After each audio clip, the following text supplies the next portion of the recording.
What's going on in America today? Why are we over our heads in debt?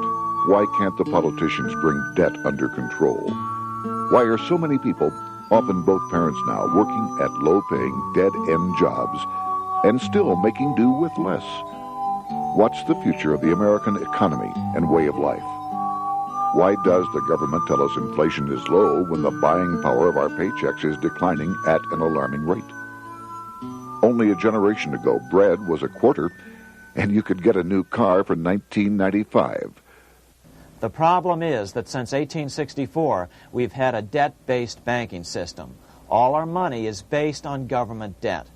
We cannot extinguish government debt without extinguishing our money supply. That's why talk of paying off the national debt without reforming our banking system is an impossibility. That's why the solution does not lie in discussing the size of the national debt, rather it lies in reforming our banking system. This is the Federal Reserve headquarters in Washington. It sits on this very impressive address, right on Constitution Avenue, right across from the Lincoln Memorial. But is it federal? Is it really part of the United States government? Well, what we're about to show you is that there's nothing federal about the Federal Reserve, and there are no reserves. The name is a deception created back before the Federal Reserve Act was passed in 1913 to make Americans think that America's central bank operates in the public interest. The truth is that the Federal Reserve is a private bank owned by private stockholders and run purely for their private profit. That's exactly correct. The Fed is a privately owned for-profit corporation, which again has no reserves, at least no reserves available to back up the Federal Reserve notes, which is our common currency. Oh, absolutely. The Federal Reserve is neither federal and has doubtful reserves. It's a private bank that is owned by member banks. And it was chartered under the guise of deceit by an act of Congress in 1913. If there's still any doubt whether the Federal Reserve is a part of the U.S. government, check your local telephone book. In most cities, it is not listed in the blue government pages. It is listed in the business white pages right next to Federal Express, another private company. But more directly, U.S. courts have ruled time and time again that the Fed is a private corporation. Why can't Congress do something about the Fed?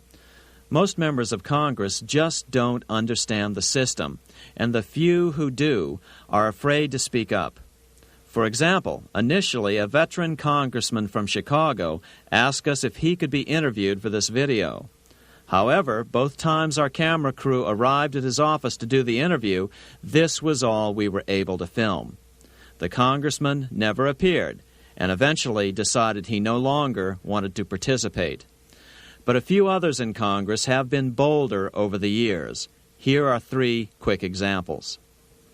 In 1923, Representative Charles A. Lindbergh, a Republican from Minnesota, and father of the famed aviator Lucky Lindy, put it this way: the financial system has been turned over to the Federal Reserve Board. That board administers the finance system by authority of a purely profiteering group. The system is private, conducted for the sole purpose of obtaining the greatest possible profits from the use of other people's money. One of the most outspoken critics in Congress of the Fed was the former chairman of the House Banking and Currency Committee during the Great Depression years. Louis T. McFadden, Republican of Pennsylvania, said in 1932, "We have in this country one of the most corrupt institutions the world has ever known. I refer to the Federal Reserve Board. This evil institution has impoverished the people of the United States and has practically bankrupted our government.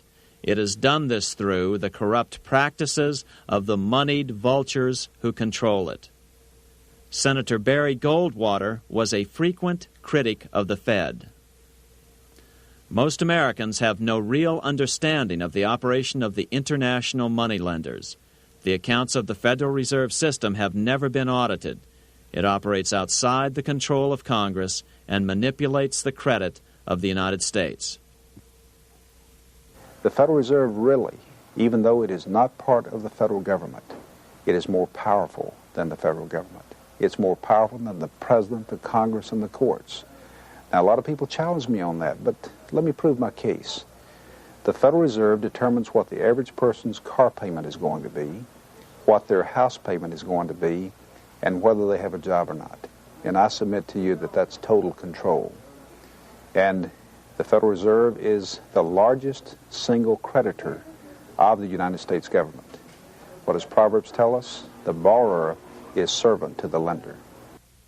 What one has to understand is that from the day the Constitution was adopted right up to today, the folks who profit from privately owned central banks, as Madison called them, the money changers, have fought a running battle for control over who gets to print America's money. Why is who prints the money so important? Think of money as just another commodity. If you have a monopoly on a commodity that everyone needs, everyone wants, and nobody has enough of, there are lots of ways to make a profit, and also exert tremendous political influence. That's what this battle is all about. Throughout the history of the United States, the money power has gone back and forth between Congress and some sort of privately owned central bank. The Founding Fathers knew the evils of a privately owned central bank. First of all, they had seen how the privately owned British central bank, the Bank of England, had run up the British national debt to such an extent that Parliament had been forced to place unfair taxes on the American colonies. In fact, as we'll see later, Ben Franklin claimed that this was the real cause of the American Revolution. Most of the Founding Fathers realized the potential dangers of banking and feared bankers' accumulation of wealth and power. Jefferson put it this way: I sincerely believe that banking institutions are more dangerous to our liberties than standing armies. The issuing power should be taken from the banks and restored to the people to whom it properly belongs. That succinct statement of Jefferson is, in fact, the solution to all our economic problems today. It bears repeating. The issuing power should be taken from the banks and restored to the people to whom it properly belongs. James Madison, the main author of the Constitution, agreed. Interestingly, he called those behind the central bank scheme money changers. Madison strongly criticized their actions. History records that the money changers have used every form of abuse, intrigue, deceit, and violent means possible to maintain their control over governments by controlling money and its issuance. The battle over who gets to issue our money has been the pivotal issue throughout the history of the United States. Wars are fought over it, depressions are caused to acquire it. Yet after World War I, this battle was rarely mentioned in newspapers or history books. Why? By World War I, the money changers, with their dominant wealth, had seized control of most of the nation's press. Throughout U.S. history, this battle over who gets the power to issue our money has raged. In fact, it's changed hands back and forth 8 times since 1764. Yet this fact has virtually vanished from public view for over 3 generations behind a smokescreen emitted by Fed cheerleaders in the media. Until we stop talking about deficits and government spending and start talking about who controls how much money we have, it's all just a big shell game, a complete and utter deception.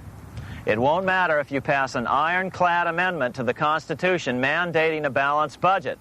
Our situation is only going to get worse until we root out the cause at its source. What's the solution for our national problem? First of all, education. That's what this video presentation is all about. But secondly, we must act. We must take back the power to issue our own money. Issuing our own money is not a radical solution. I want to stress that.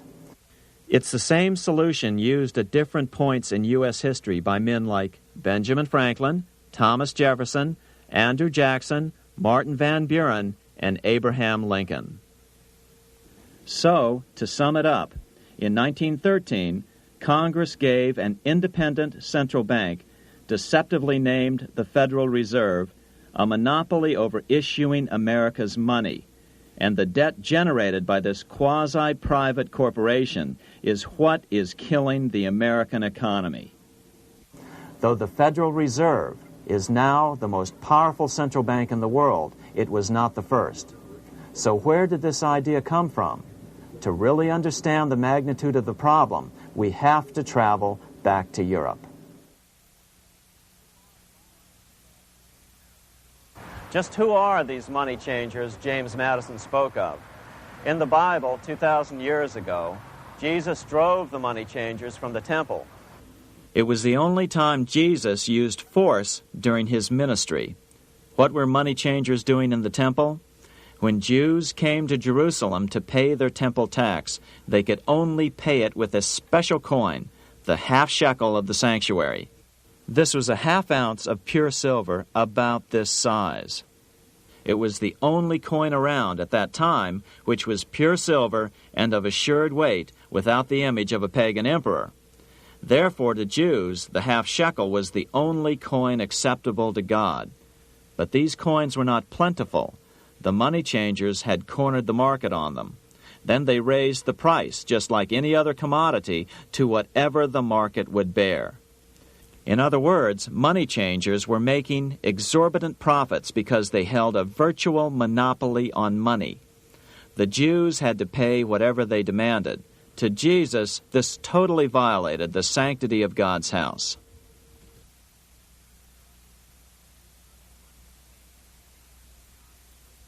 But the money-changing scam did not originate in Jesus' day. 200 years before Christ, Rome was having trouble with money changers. 2 early Roman emperors had tried to diminish the power of the money changers by reforming usury laws and limiting land ownership to 500 acres. They were both assassinated. In 48 B.C., Julius Caesar took back the power to coin money from the money changers and minted coins for the benefit of all. With this new, plentiful supply of money, he built great public works projects. By making money plentiful, Caesar won the love of the common man. But the money changers hated him. Some believe this was an important factor in Caesar's assassination. One thing is for sure, with the death of Caesar came the demise of plentiful money in Rome. Taxes increased, as did corruption. Just as in the case of America today, usury and debased coin became the rule. Eventually, the Roman money supply was reduced by 90%. As a result, the common people lost their lands and their homes, just as is about to happen soon in America. With the demise of plentiful money, the masses lost confidence in the Roman government and refused to support it. Rome plunged into the gloom of the Dark Ages.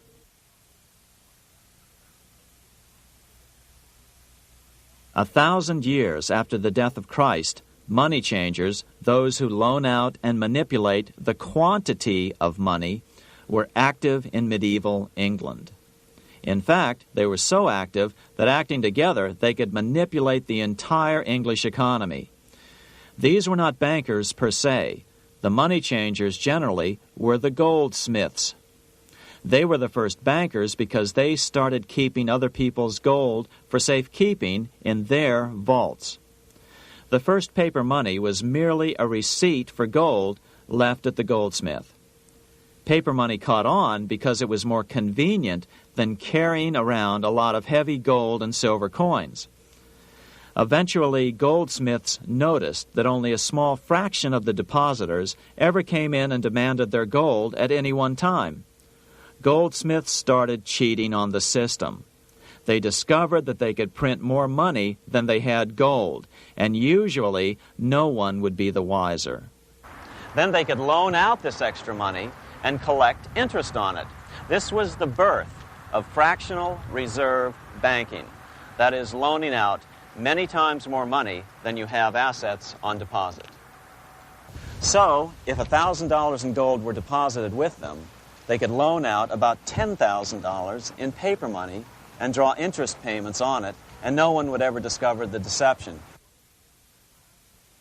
By this means, goldsmiths gradually accumulated more and more wealth and used this wealth to accumulate more and more gold.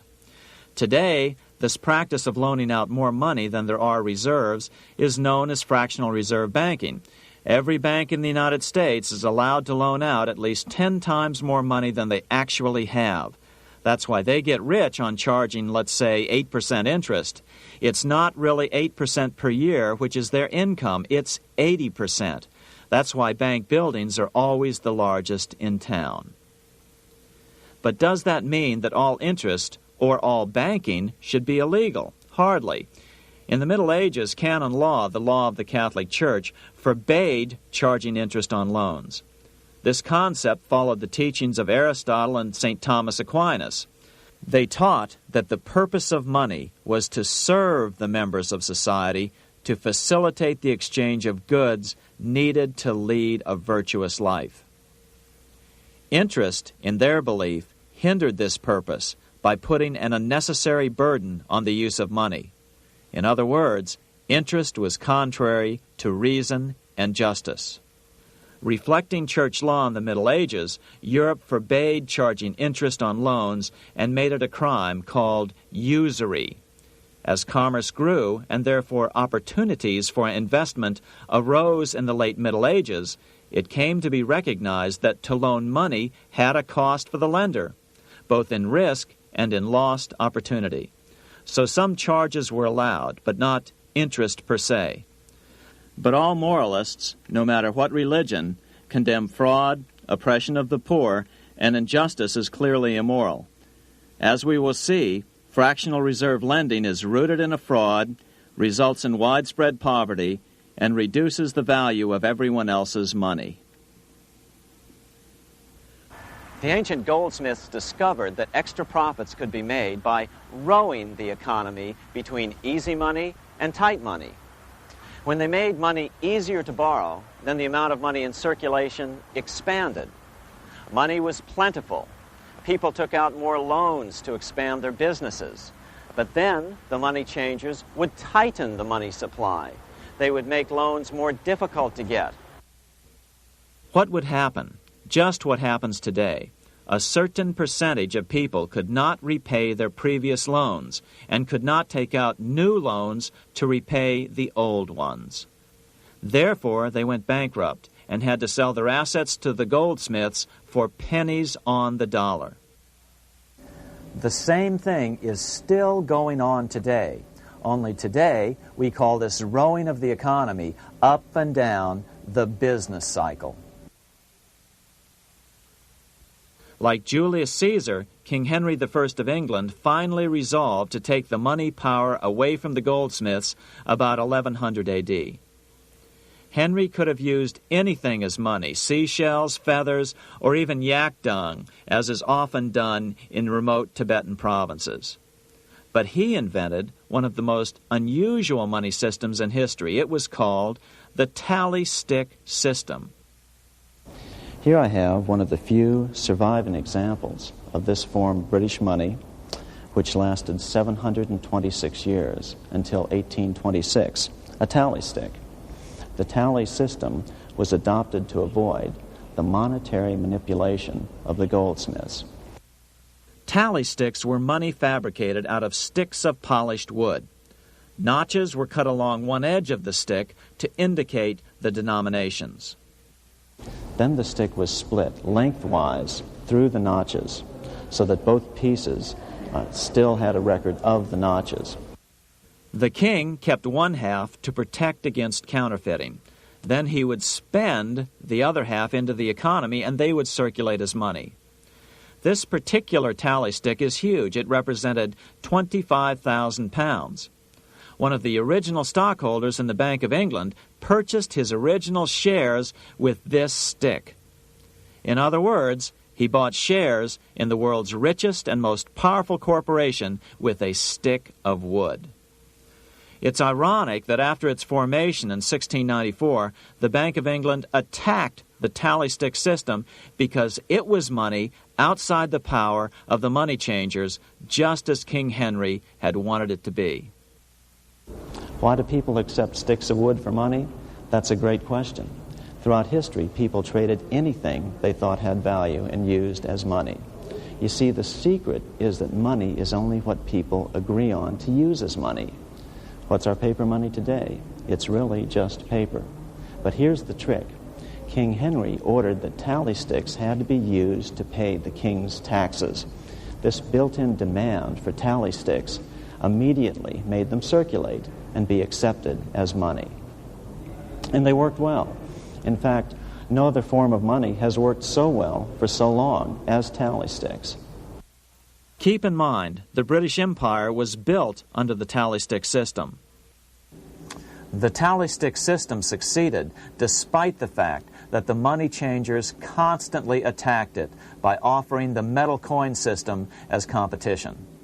In other words, metal coins never went completely out of circulation, but tally sticks hung on because they were good for the payment of taxes.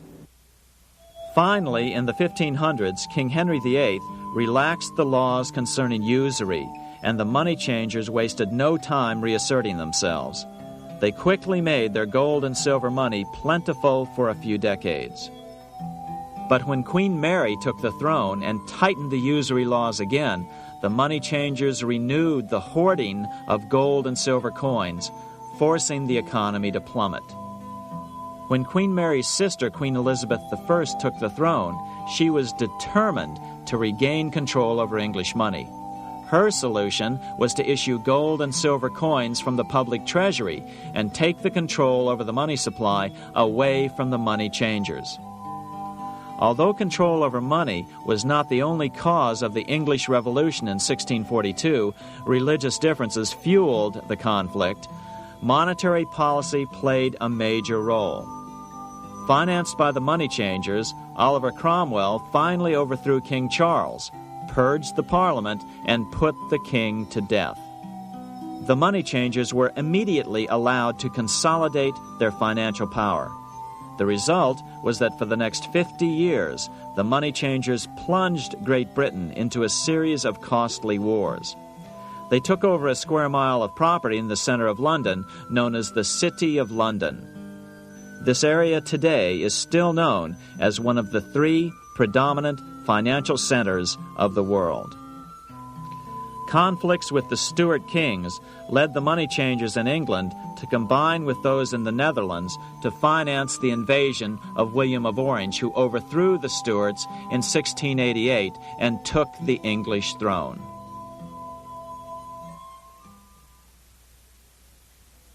By the end of the 1600s, England was in financial ruin. 50 years of more or less continuous wars with France and Holland had exhausted her. Frantic government officials met with the money changers to beg for the loans necessary to pursue their political purposes. The price was high: a government-sanctioned, privately owned bank which could issue money created out of nothing. It was to be the modern world's first privately owned central bank, the Bank of England. Although it was deceptively called the Bank of England to make the general population think it was part of the government, it was not. Like any other private corporation, the Bank of England sold shares to get started. The investors, whose names were never revealed, were supposed to put up £1.25 million British pounds in gold coin to buy their shares in the bank, but only £750,000 was ever received. Despite that, the bank was duly chartered in 1694 and started out in the business of loaning out several times the money it supposedly had in reserves, all at interest. In exchange, the new bank would loan British politicians as much of the new currency as they wanted, as long as they secured the debt by direct taxation of the British people. So, legalization of the Bank of England amounted to nothing less than legal counterfeiting of a national currency for private gain. Unfortunately, nearly every nation now has a privately controlled central bank using the Bank of England as the basic model. Such is the power of these central banks that they soon take total control over a nation's economy. It soon amounts to nothing but a plutocracy, rule by the rich. It would be like putting control of the army in the hands of the mafia. The danger of tyranny would be extreme. Yes, we need central banks. No, we do not need them in private hands. The central bank scam is really a hidden tax. The nation sells bonds to the central bank to pay for things it does not have the political will to raise taxes to pay for. But the bonds are purchased with money the central bank creates out of nothing. More money in circulation makes your money worth less. The government gets as much money as it needs, and the people pay for it in inflation. The beauty of the plan is that not one person in 1,000 can figure it out because it's usually hidden behind complex-sounding economics gibberish. With the formation of the Bank of England, the nation was soon awash in money. Prices throughout the country doubled. Massive loans were granted for just about any wild scheme. One venture proposed to drain the Red Sea to recover gold supposedly lost when the Egyptian army drowned pursuing Moses and the Israelites.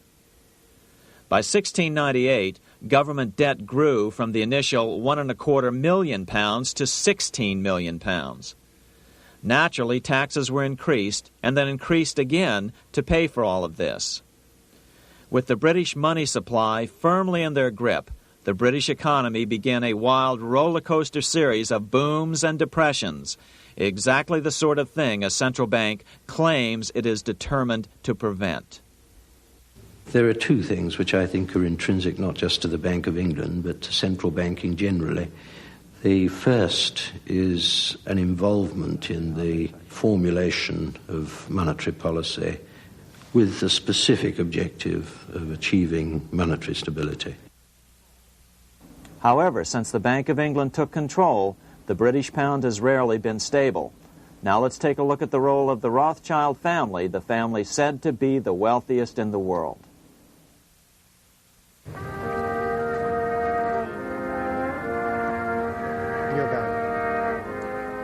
This is Frankfurt, Germany. 50 years after the Bank of England opened its doors, a goldsmith named Amschel Moses Bauer opened a coin shop, a counting house, in 1743. And over the door he placed a sign depicting a Roman eagle on a red shield.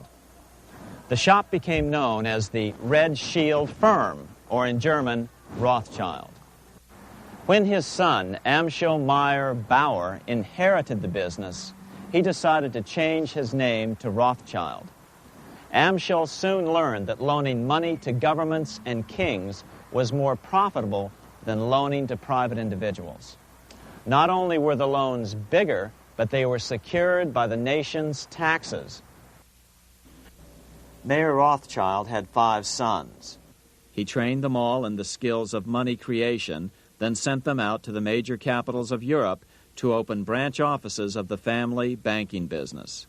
His first son, Amschel Meyer, stayed in Frankfurt to mind the hometown bank. His second son, Solomon, was sent to Vienna. His third son, Nathan, was clearly the most clever. He was sent to London at age 21 in 1798, 100 years after the founding of the Bank of England. His fourth son, Karl, went to Naples, and his fifth son, Jacob, went to Paris. In 1785, Mayer Amschel moved his entire family to this larger house, a 5-story dwelling he shared with the Schiff family. This house was known as the Green Shield. The Rothschilds and the Schiffs would play a central role in the rest of European financial history and in that of the United States.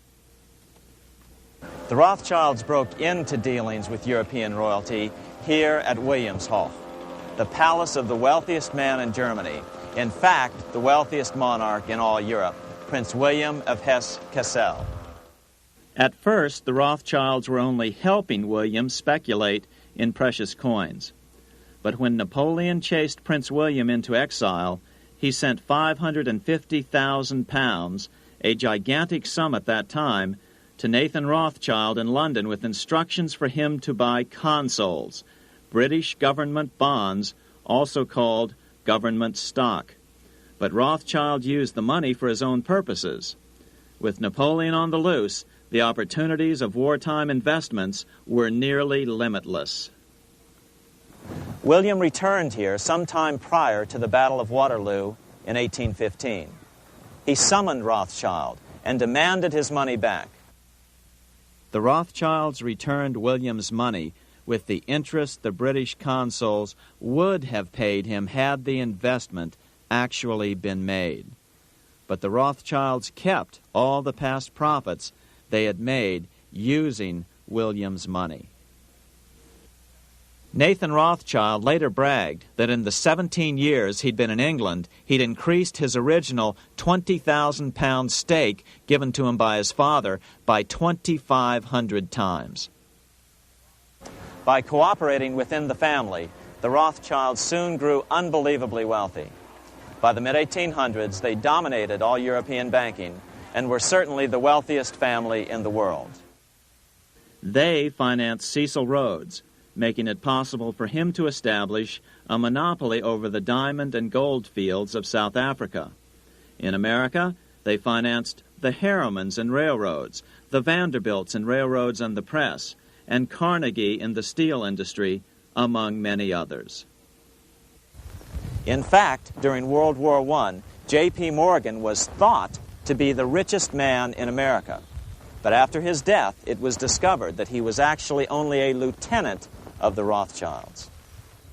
Once Morgan's will was made public, it was discovered that he owned only 19% of J.P. Morgan companies. By 1850, James Rothschild, the heir of the French branch of the family, was said to be worth 600 million French francs, 150 million more than all the other bankers in France put together. He built this mansion called Ferrier, just east of Paris. Wilhelm I, on seeing it, exclaimed, "Kings couldn't afford this. It could only belong to a Rothschild." Another 19th century French commentator put it this way: "There is but one power in Europe, and that is Rothschild." There is no evidence that their predominant standing in European or world finance has changed. Now let's take a look at the results the Bank of England had produced on the British economy and how that later was the root cause of the American Revolution.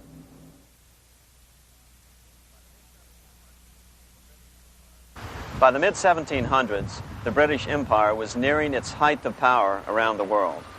But Britain had fought 4 costly wars in Europe since the creation of their privately owned central bank, the Bank of England. The cost had been high.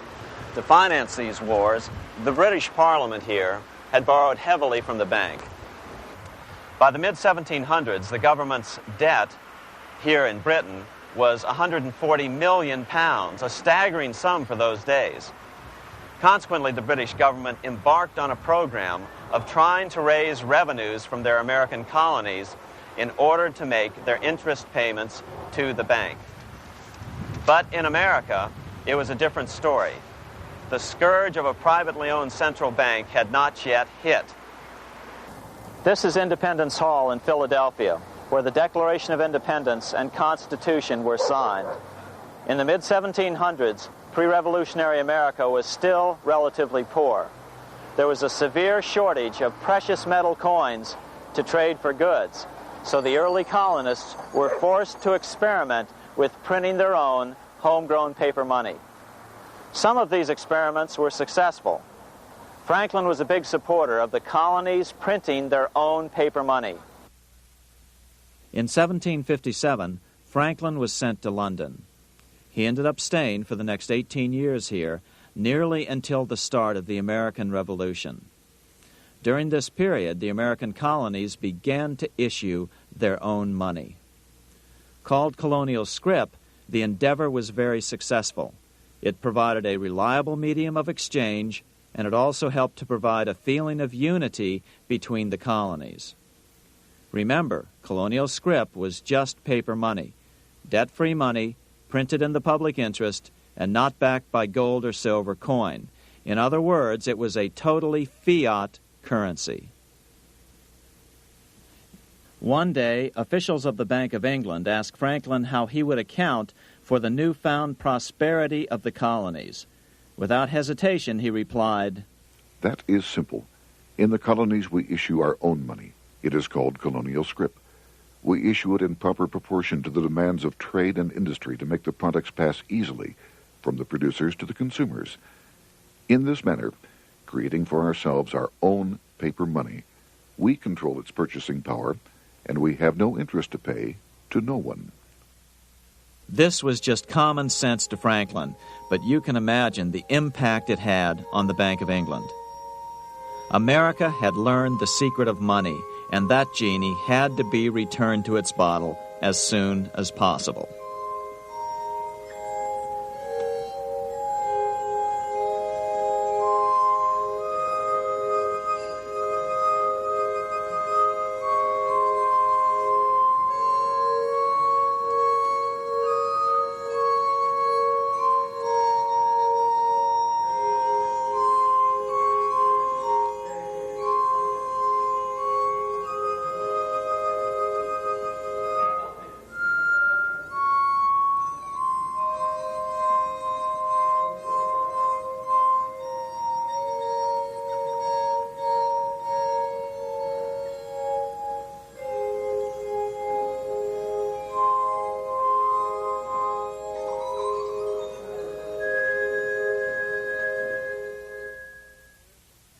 As a result, Parliament hurriedly passed the Currency Act of 1764.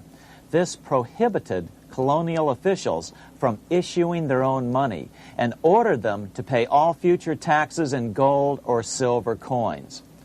In other words, it forced the colonies on a gold or silver standard. For those who still believe that a gold standard is the answer for America's current monetary problems, look what happened to America after that. Writing in his autobiography, Franklin said, "In 1 year, the conditions were so reversed that the era of prosperity ended and a depression set in to such an extent that the streets of the colonies were filled with unemployed." Franklin claims that this was even the basic cause for the American Revolution. As Franklin put it in his autobiography, "The colonies would gladly have borne a little tax on tea and other matters had it not been that England took away from the colonies their money, which created unemployment and dissatisfaction. The inability of the colonists to get the power to issue their own money permanently out of the hands of George III and the international bankers was the prime reason for the Revolutionary War." By the time the first shots were fired in Lexington, Massachusetts, on April 19, 1775, the colonies had been drained of gold and silver coin by British taxation. As a result, the Continental government had no choice but to print money to finance the war. At the start of the Revolution, the U.S. money supply stood at $12 million. By the end of the war, it was nearly $500 million. As a result, the currency was virtually worthless. Shoes sold for $5,000 a pair. Colonial scrip had worked because just enough was issued to facilitate trade. As George Washington lamented, "A wagon load of money will scarcely purchase a wagon load of provisions." Today, those who support a gold-backed currency point to this period during the Revolution to demonstrate the evils of a fiat currency. But remember, the same currency had worked so well 20 years earlier during times of peace that the Bank of England had Parliament outlaw it. Towards the end of the Revolution, the Continental Congress, meeting here at Independence Hall, grew desperate for money. In 1781, they allowed Robert Morris, their financial superintendent, to open a privately owned central bank. Incidentally, Morris was a wealthy man who had grown wealthier during the Revolution by trading in war materials. Called the Bank of North America, the new bank was closely modeled after the Bank of England. It was allowed to practice fractional reserve banking. That is, it could lend out money it didn't have, then charge interest on it. If you or I were to do that, we would be charged with fraud, a felony. The bank's charter called for private investors to put up $400,000 worth of initial capital. But when Morris was unable to raise the money, he brazenly used his political influence to have gold deposited in the bank, which had been loaned to America by France. He then loaned this money to himself and his friends to reinvest in shares of the bank. And, like the Bank of England, the bank was given a monopoly over the national currency. Soon the dangers became clear. The value of American currency continued to plummet. So, 4 years later, in 1785, the bank's charter was not renewed. The leader of the effort to kill the bank, William Findley of Pennsylvania, explained the problem this way, quote, "This institution, having no principle but that of avarice, will never be varied in its object, to engross all the wealth, power, and influence of the state." The men behind the Bank of North America, Alexander Hamilton, Robert Morris, and the bank's president, Thomas Whiling, did not give up. Only 6 years later, Hamilton, then Secretary of the Treasury, and his mentor, Morris, rammed a new privately owned central bank through the new Congress. Called the first bank of the United States, Thomas Whiling again served as the bank's president. The players were the same, only the name of the bank was changed.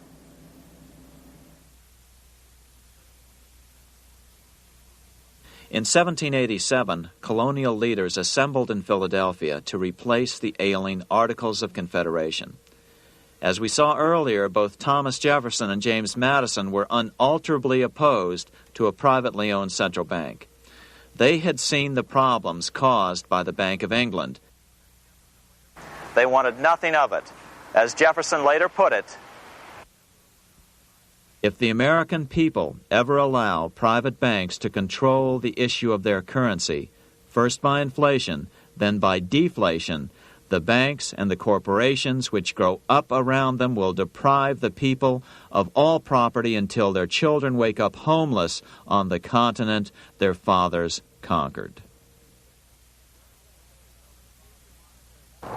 during the debate over the future monetary system, another one of the founding fathers, Gouverneur Morris, castigated the motivations of the owners of the Bank of North America. Gouverneur Morris headed the committee that wrote the final draft of the Constitution. Morris knew the motivations of the bank well. Along with his old boss, Robert Morris, Gouverneur Morris and Alexander Hamilton were the ones who had presented the original plan for the Bank of North America to the Continental Congress in the last year of the Revolution. In a letter he wrote to James Madison on July 2nd, 1787, Gouverneur Morris revealed what was really going on. "The rich will strive to establish their dominion and enslave the rest. They always did. They always will. They will have the same effect here as elsewhere if we do not, by the power of government, keep them in their proper spheres." Despite the defection of Gouverneur Morris from the ranks of the bank, Hamilton, Robert Morris, Thomas Whiling, and their European backers were not about to give up. They convinced the bulk of the delegates to the Constitutional Convention to not give Congress the power to issue paper money. Most of the delegates were still reeling from the wild inflation of the paper currency during the Revolution. They had forgotten how well colonial scrip had worked before the war. But the Bank of England had not. The money changers could not stand to have America printing her own money again. So the Constitution is silent on the matter. This grievous defect left the door wide open for the money changers, just as they had planned.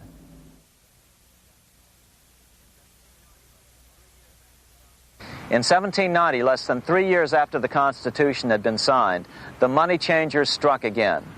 The newly appointed first Secretary of the Treasury, Alexander Hamilton, proposed a bill to the Congress calling for a new, privately owned central bank. Coincidentally, that was the very year that Amschel Rothschild made his pronouncement from his flagship bank in Frankfurt. Let me issue and control a nation's money, and I care not who writes the laws. Alexander Hamilton was a tool of the international bankers, and he wanted to create the U.S. Bank, the BUS, or the Bank of the United States, and did so. Interestingly, one of Hamilton's first jobs after graduating from law school in 1782 was as an aide to Robert Morris, the head of the Bank of North America. In fact, the year before, Hamilton had written Morris a letter saying, "A national debt, if it is not excessive, will be to us a national blessing." A blessing to whom? After a year of intense debate, in 1791, Congress passed the bill and gave it a 20-year charter. The new bank was to be called the First Bank of the United States, or BUS. Here we are in front of the First Bank of the United States in Philadelphia. The bank was given a monopoly on printing U.S. currency, even though 80% of its stock would be held by private investors. The other 20% would be purchased by the U.S. government. But the reason was not to give the government a piece of the action. It was to provide the capital for the other 80% owners. As with the old Bank of North America and the Bank of England before that, the stockholders never paid the full amount for their shares. The U.S. government put up their initial $2 million in cash. Then the bank, through the old magic of fractional reserve lending, made loans to its charter investors so they could come up with the remaining $8 million of capital needed for this risk-free investment. Like the Bank of England, the name of the Bank of the United States was deliberately chosen to hide the fact that it was privately controlled. And like the Bank of England, the names of the investors in the bank were never revealed. Many years later, it was a common saying that the Rothschilds were the power behind the old Bank of the United States. The bank was sold to Congress as a way to bring stability to the banking system and eliminate inflation. So what happened? Over the first 5 years, the U.S. government borrowed $8.2 million from the Bank of the United States. In the same 5-year period, prices rose by 72%. Jefferson, as the new Secretary of State, watched the borrowing with sadness and frustration, unable to stop it. I wish it were possible to obtain a single amendment to our Constitution, taking from the federal government the power of borrowing. Millions of Americans feel the same way today. They watch in helpless frustration as the federal government borrows the American economy into oblivion. So, although it was called the First Bank of the United States, it was not the first attempt at a privately owned central bank in this country. As with the Bank of North America, the government put up most of the cash to get this private bank going, then the bankers loaned the money to each other to buy the remaining stock in the bank. It was a scam, plain and simple, and they wouldn't be able to get away with it for long. But first, we have to travel back to Europe to see how a single man was able to manipulate the entire British economy by obtaining the first news of Napoleon's final defeat.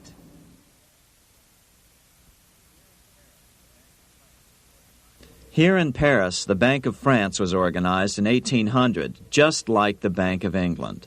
But Napoleon decided France had to break free of debt, and he never trusted the Bank of France.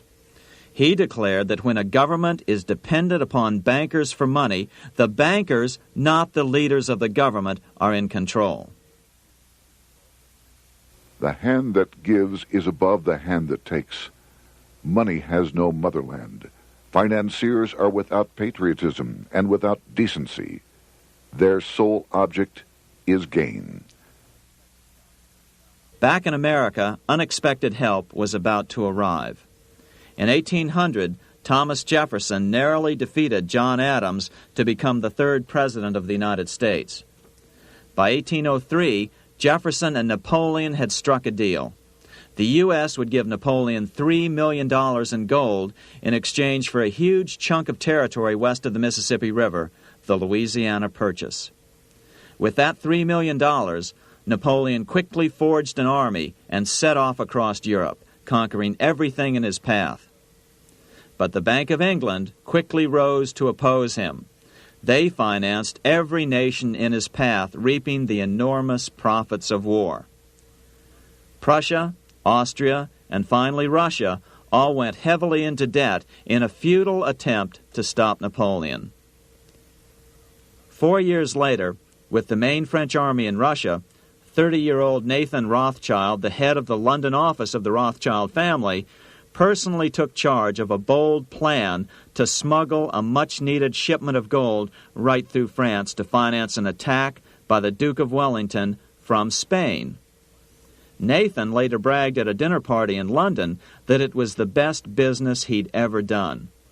Little did he know that he would do much better business in the near future.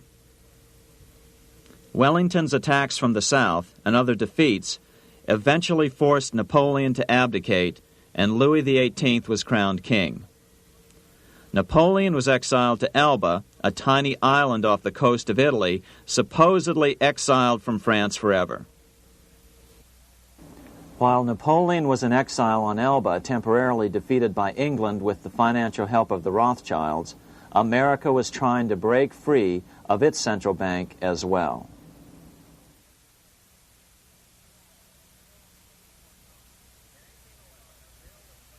In 1811, a bill was put before Congress to renew the charter of the Bank of the United States. The debate grew very heated, and the legislatures of both Pennsylvania and Virginia passed resolutions asking Congress to kill the bank. The press corps of the day attacked the bank openly, calling it a great swindle, a vulture, a viper, and a cobra. Oh, to have an independent press once again in America. A congressman named P.B. Porter attacked the bank from the floor of Congress, saying if the bank's charter was renewed, Congress, quote, will have planted in the bosom of this Constitution a viper, which one day or another will sting the liberties of this country to the heart, close quote. Prospects didn't look that good for the bank. Some writers have even claimed that Nathan Rothschild warned that the United States would find itself involved in a most disastrous war if the bank's charter were not renewed. But it wasn't enough. When the smoke had cleared, the renewal bill was defeated by a single vote in the House and was deadlocked in the Senate. By now, America's fourth president, James Madison, was in the White House. Remember, Madison was a staunch opponent of the bank. His vice president, George Clinton, broke a tie in the Senate and sent the bank into oblivion. Within 5 months, England attacked the U.S., and the War of 1812 was on. But the British were still busy fighting Napoleon, and so the War of 1812 ended in a draw in 1814. Though the money changers were temporarily down, they were far from out. It would take them only another 2 years to bring back their bank bigger and stronger than ever.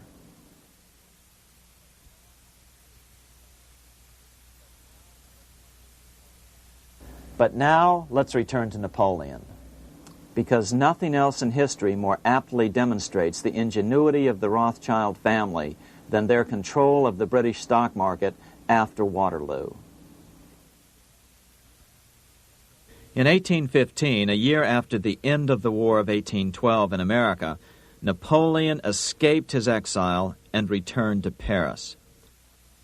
French troops were sent out to capture him, but such was his charisma that the soldiers rallied around their old leader and hailed him as their emperor once again. In March of 1815, Napoleon equipped an army which Britain's Duke of Wellington defeated less than 90 days later at Waterloo. Some writers claim Napoleon borrowed £5 million from the Bank of England to rearm, but it appears these funds actually came from the Ouvard banking house in Paris. Nevertheless, from about this point on, it was not unusual for privately controlled central banks to finance both sides in a war. Why would a central bank finance opposing sides in a war? Because war is the biggest debt generator of them all. A nation will borrow any amount for victory. The ultimate loser is loaned just enough to hold out the vain hope of victory, and the ultimate winner is given enough to win. Besides, such loans are usually conditioned upon the guarantee that the victor will honor the debts of the vanquished.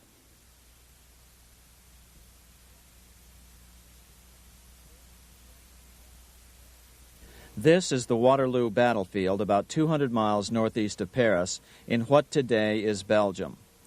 Here Napoleon suffered his final defeat, but not before thousands of French and Englishmen gave their lives on a steamy summer day in July of 1815. Right over there, on June 18, 1815, 74,000 French troops met 67,000 troops from Britain and other European nations. The outcome was certainly in doubt. In fact, had Napoleon attacked a few hours earlier, he would probably have won the battle. But no matter who won or lost, back in London, Nathan Rothschild planned to use the opportunity to try to seize control over the British stock and bond market and possibly even the Bank of England. Rothschild stationed a trusted agent, a man named Rothworth, on the north side of the battlefield, closer to the English Channel. Once the battle had been decided, Rothworth took off for the Channel. He delivered the news to Nathan Rothschild a full 24 hours before Wellington's own courier. Rothschild hurried to the stock market and took up his usual position in front of an ancient pillar. All eyes were on him. The Rothschilds had a legendary communications network. If Wellington had been defeated and Napoleon was loose on the continent again, Britain's financial situation would become grave indeed.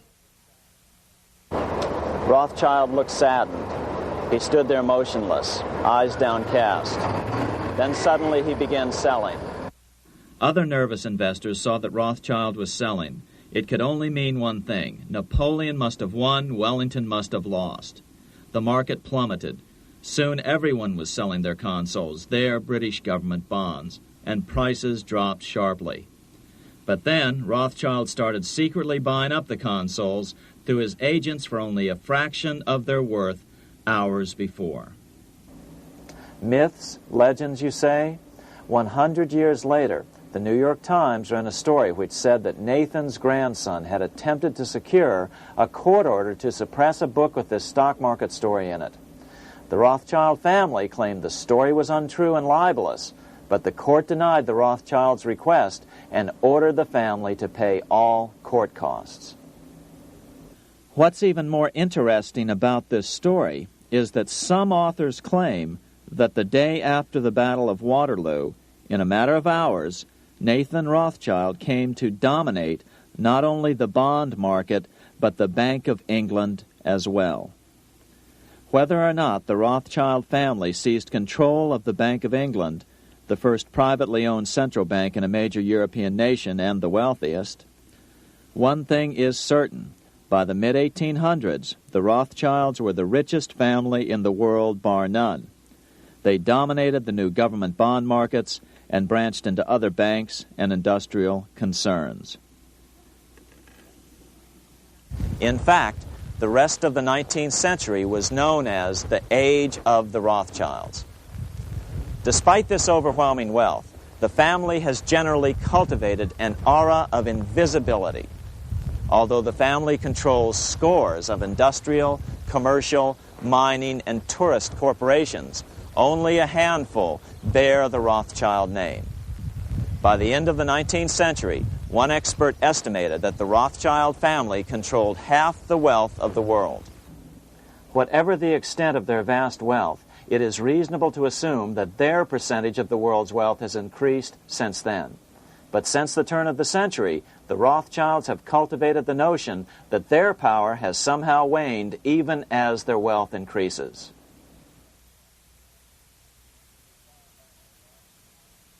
Meanwhile, back in Washington in 1816, just 1 year after Waterloo and Rothschild's alleged takeover of the Bank of England, the American Congress passed a bill permitting yet another privately owned central bank. This bank was called the Second Bank of the United States. The new bank's charter was a copy of the previous banks. The U.S. government would own 20% of the shares of the bank. Of course, the federal share was paid by the Treasury up front into the bank's coffers. Then, through the magic of fractional reserve lending, it was transformed into loans to private investors who then bought the remaining 80% of the shares. Just as before, the primary stockholders remained a secret. But it is known that the largest block of shares, about 1/3 of the total, were sold to foreigners.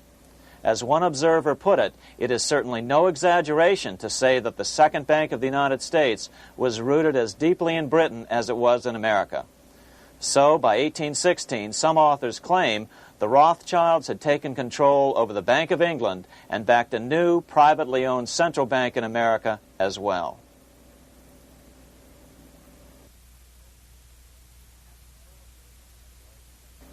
After 12 years of manipulations of the U.S. economy on the part of the Second Bank of the U.S., the American people had had just about enough. Opponents of the bank nominated a dignified senator from Tennessee, Andrew Jackson, the hero of the Battle of New Orleans, to run for president. This is his home, the Hermitage. No one gave Jackson a chance initially. The bank had long ago learned how the political process could be controlled with money. To the surprise and dismay of the money changers, Jackson was swept into office in 1828. Jackson was determined to kill the bank at the first opportunity and wasted no time in trying to do so. But the bank's 20-year charter didn't come up for renewal until 1836, the last year of his second term, if he could survive that long. During his first term, Jackson contented himself with rooting out the bank's many minions from government service. He fired 2,000 of the 11,000 employees of the federal government. In 1832, with his re-election approaching, the bank struck an early blow, hoping Jackson would not want to stir up controversy. They asked Congress to pass a renewal bill 4 years early. Naturally, Congress complied, then sent it to the president for signing. But Jackson weighed in with both feet. Old Hickory, never a coward, vetoed the bill. His veto message is one of the great American documents. It clearly lays out the responsibility of the American government towards its citizens, rich and poor. It is not our own citizens only who are to receive the bounty of our government. More than 8 million of the stock of this bank are held by foreigners. Is there no danger to our liberty and independence in a bank that in its nature has so little to bind it to our country? Controlling our currency, receiving our public monies, and holding thousands of our citizens' independence would be more formidable and dangerous than a military power of the enemy. If government would confine itself to equal protection and, as heaven does its rains, shower its favor alike on the high and the low, the rich and the poor, it would be an unqualified blessing. In the act before me, there seems to be a wide and unnecessary departure from these just principles. Later that year, in July 1832, Congress was unable to override Jackson's veto. Now Jackson had to stand for re-election. Jackson took his argument directly to the people. For the first time in U.S. history, Jackson took his presidential campaign on the road. Before then, presidential candidates stayed at home and looked presidential. His campaign slogan was "Jackson and no bank." The National Republican Party ran Senator Henry Clay against Jackson. Despite the fact that the bankers poured over $3 million into Clay's campaign, Jackson was reelected by a landslide in November of 1832. Despite his presidential victory, Jackson knew the battle was only beginning. "The hydra of corruption is only scotched, not dead," said the newly elected president. Jackson ordered his new Secretary of Treasury, Lewis McLean, to start removing the government's deposits from the second bank and start placing them in state banks. But McLean refused to do so. Jackson fired him and appointed William J. Duane as the new Secretary of the Treasury. Duane also refused to comply with the president's requests, and so Jackson fired him as well and then appointed Roger B. Taney to the office. Taney did withdraw government funds from the bank starting on October 1st, 1833. Jackson was jubilant. "I have it chained. I'm ready with screws to draw every tooth and then the stumps." But the bank was not yet done fighting. Its head, Nicholas Biddle, used his influence to get the Senate to reject Taney's nomination. Then, in a rare show of arrogance, Biddle threatened to cause a depression if the bank was not rechartered.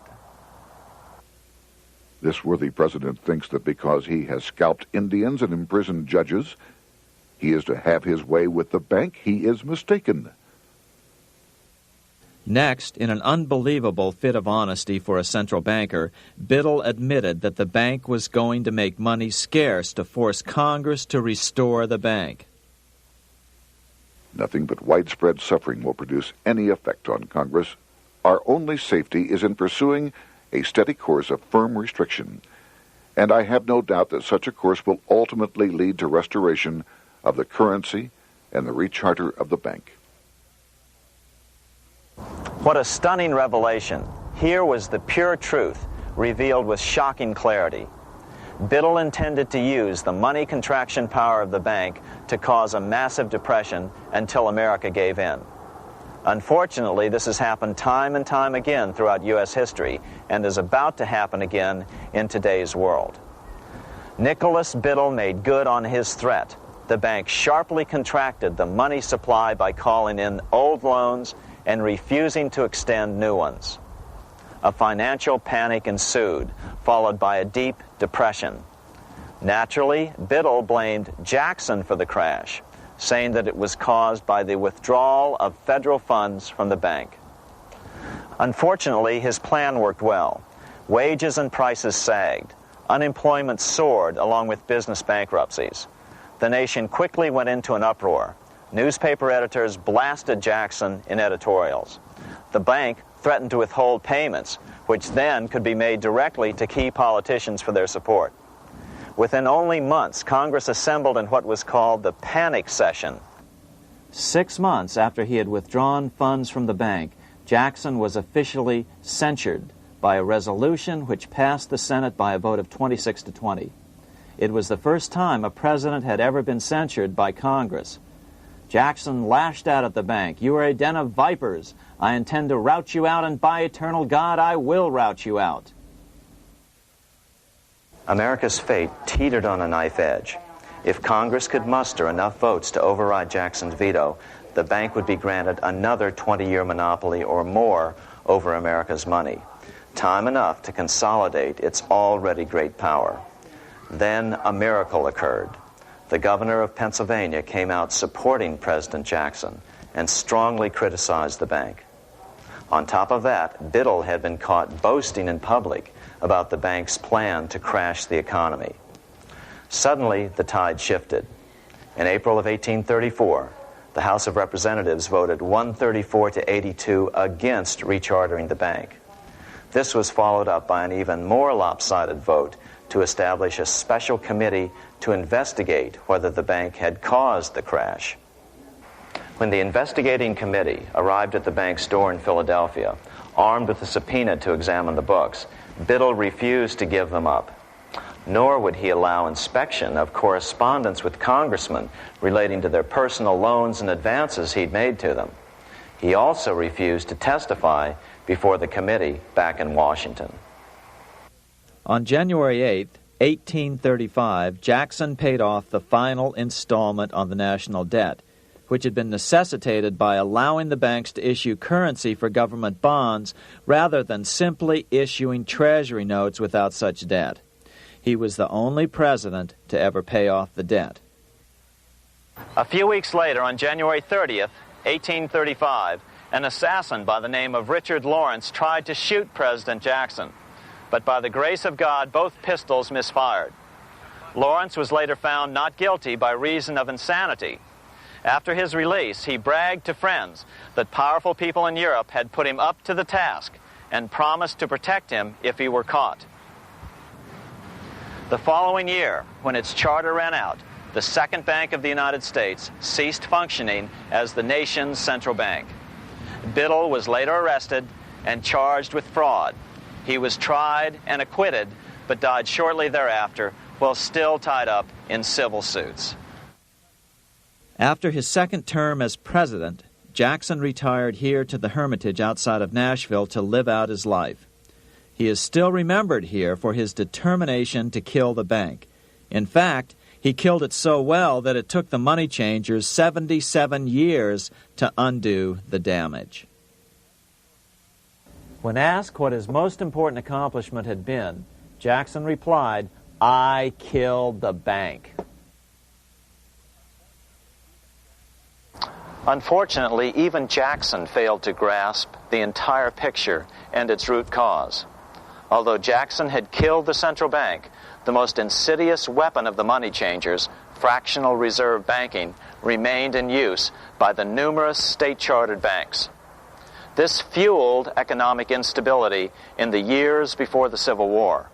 Still, the central bankers were out, and as a result, America thrived as it expanded westward.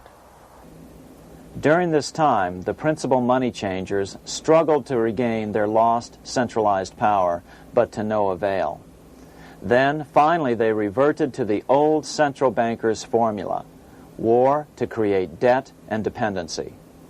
If they couldn't get their central bank any other way, America could be brought to its knees by plunging it into a civil war, just as they had done in 1812 after the first Bank of the United States was not rechartered.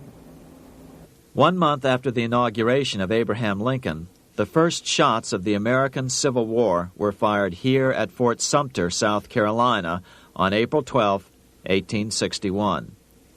Certainly slavery was a cause for the Civil War, but not the primary cause. Lincoln knew that the economy of the South depended upon slavery, and so before the Civil War, he had no intention of eliminating it. Lincoln had put it this way in his inaugural address only 1 month earlier. I have no purpose, directly or indirectly, to interfere with the institution of slavery in the states where it now exists. I believe I have no lawful right to do so, and I have no inclination to do so. Even after the first shots were fired here at Fort Sumter, Lincoln continued to insist that the Civil War was not about the issue of slavery.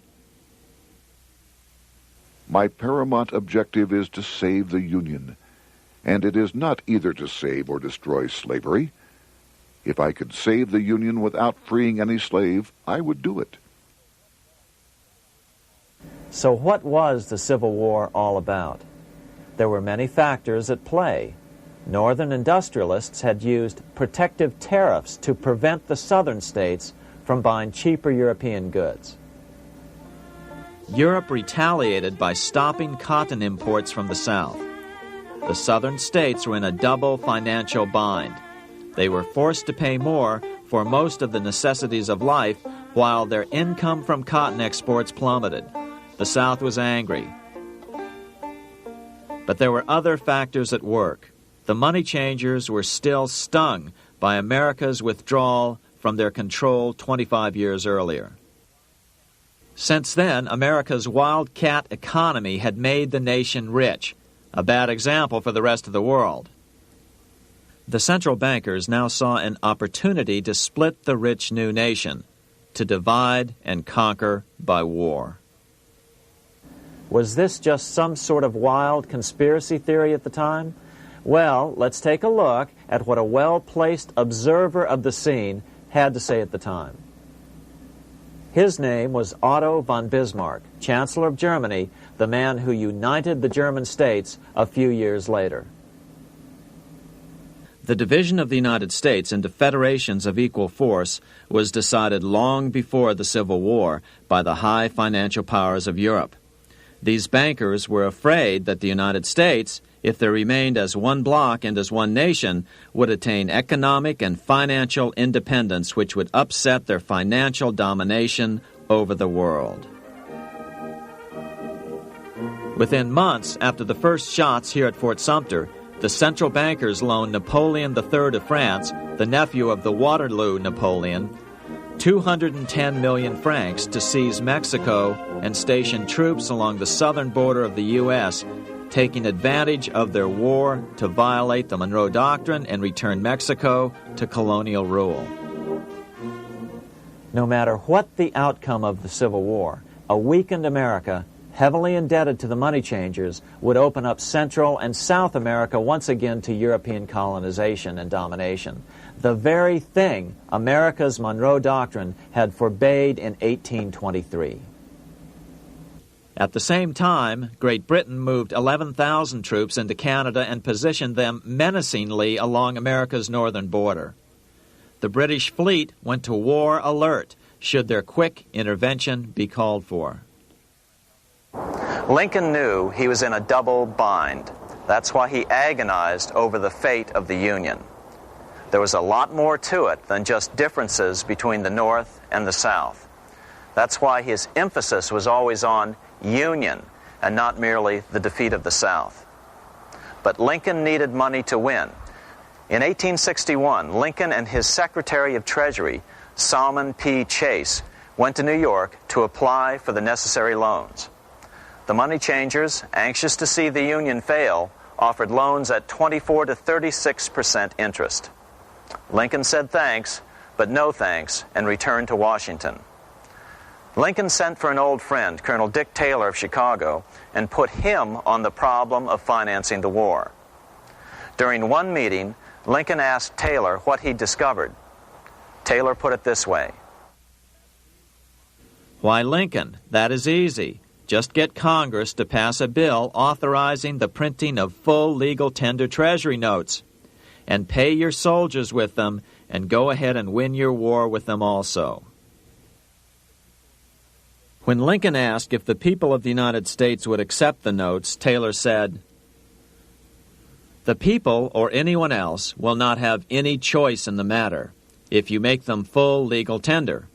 They will have the full sanction of the government and be just as good as any money, as Congress is given that express right by the Constitution." So that's exactly what Lincoln did. In 1862-63, he printed up $450 million worth of the new bills. In order to distinguish them from other banknotes in circulation, he printed them in green ink on the back side. That's why the notes were called greenbacks. With this new money, Lincoln paid the troops and bought their supplies. During the course of the war, nearly $450 million worth of greenbacks were printed at no interest to the federal government. Lincoln understood who was really pulling the strings and what was at stake for the American people. This is how he explained his rationale. The government should create, issue, and circulate all the currency and credit needed to satisfy the spending power of the government and the buying power of consumers. The privilege of creating and issuing money is not only the supreme prerogative of government, but it is the government's greatest creative opportunity. By the adoption of these principles, the taxpayers will be saved immense sums of interest. Money will cease to be master and become the servant of humanity.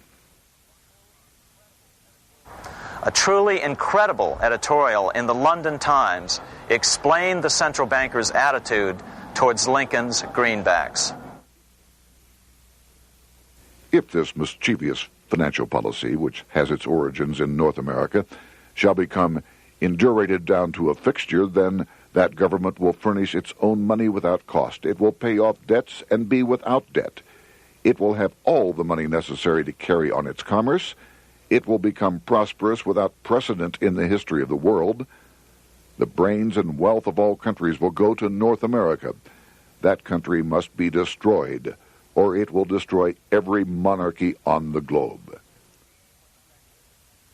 The scheme was effective, so effective that the next year, 1863, with Federal and Confederate troops beginning to mass for the decisive battle of the Civil War, and the Treasury in need of further congressional authority to issue more greenbacks, Lincoln allowed the bankers to push through the National Bank Act.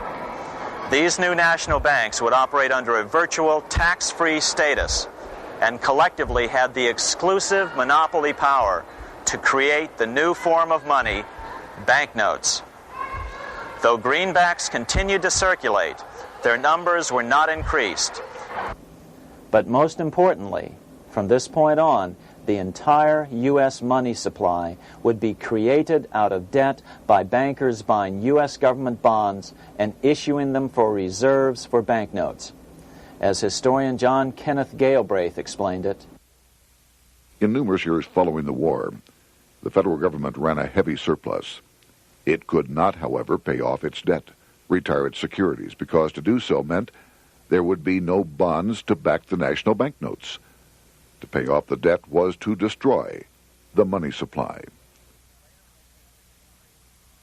Later in 1863, Lincoln got some unexpected help from Tsar Alexander II of Russia. The Tsar, like Bismarck in Germany, knew what the international money changers were up to and had steadfastly refused to let them set up a central bank in Russia. If America survived and was able to remain out of their clutches, the Tsar's position would remain secure. If the bankers were successful at dividing America and giving the pieces back to Great Britain and France, both nations under control of their central banks, eventually they would threaten Russia again. So the Tsar gave orders that if either England or France actively intervened and gave aid to the South, Russia would consider such action as a declaration of war. He did the same with part of his Pacific Fleet and sent them to port in San Francisco. Lincoln was reelected the next year, 1864. Had he lived, he would surely have killed the national bank's money monopoly extracted from him during the war. On November 21, 1864, he wrote a friend the following: The money power preys upon the nation in times of peace and conspires against it in times of adversity. It is more despotic than monarchy, more insolent than autocracy, more selfish than bureaucracy. Shortly before Lincoln was murdered, his former Secretary of Treasury, Salmon P. Chase, bemoaned his role in helping secure the passage of the National Banking Act only 1 year earlier. My agency in promoting the passage of the National Banking Act was the greatest financial mistake in my life. It has built up a monopoly which affects every interest in the country.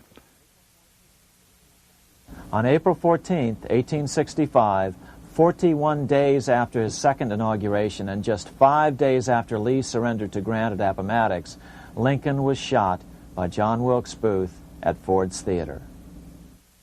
Bismarck, Chancellor of Germany, lamented the death of Abraham Lincoln. The death of Lincoln was a disaster for Christendom. There was no man in the United States great enough to wear his boots. I fear that foreign bankers, with their craftiness and tortuous tricks, will entirely corrupt the exuberant riches of America and use it systematically to corrupt modern civilization. They will not hesitate to plunge the whole of Christendom into wars and chaos in order that the earth should become their inheritance. Bismarck well understood the money changers' plan. Allegations that international bankers were responsible for Lincoln's assassination surfaced in Canada 70 years later in 1934. Gerald G. McGeer, a popular and well-respected Canadian attorney, revealed this stunning charge in a 5-hour speech before the Canadian House of Commons, blasting Canada's debt-based money system. Remember, it was 1934, the height of the Great Depression, which was ravaging Canada as well. McGeer had obtained evidence deleted from the public record, provided to him by Secret Service agents at the trial of John Wilkes Booth after Booth's death. McGeer said it showed that Booth was a mercenary working for the international bankers. According to an article in the Vancouver Sun of May 2nd, 1934, Abraham Lincoln, the martyred emancipator of the slaves, was assassinated through the machinations of a group representative of the international bankers who feared the United States president's national credit ambitions. There was only one group in the world at that time who had any reason to desire the death of Lincoln. They were the men opposed to his national currency program and who had fought him throughout the whole Civil War on his policy of greenback currency. Interestingly, McGeer claimed that Lincoln was assassinated not only because international bankers wanted to reestablish a central bank in America, but because they also wanted to base America's currency on gold. Gold they controlled.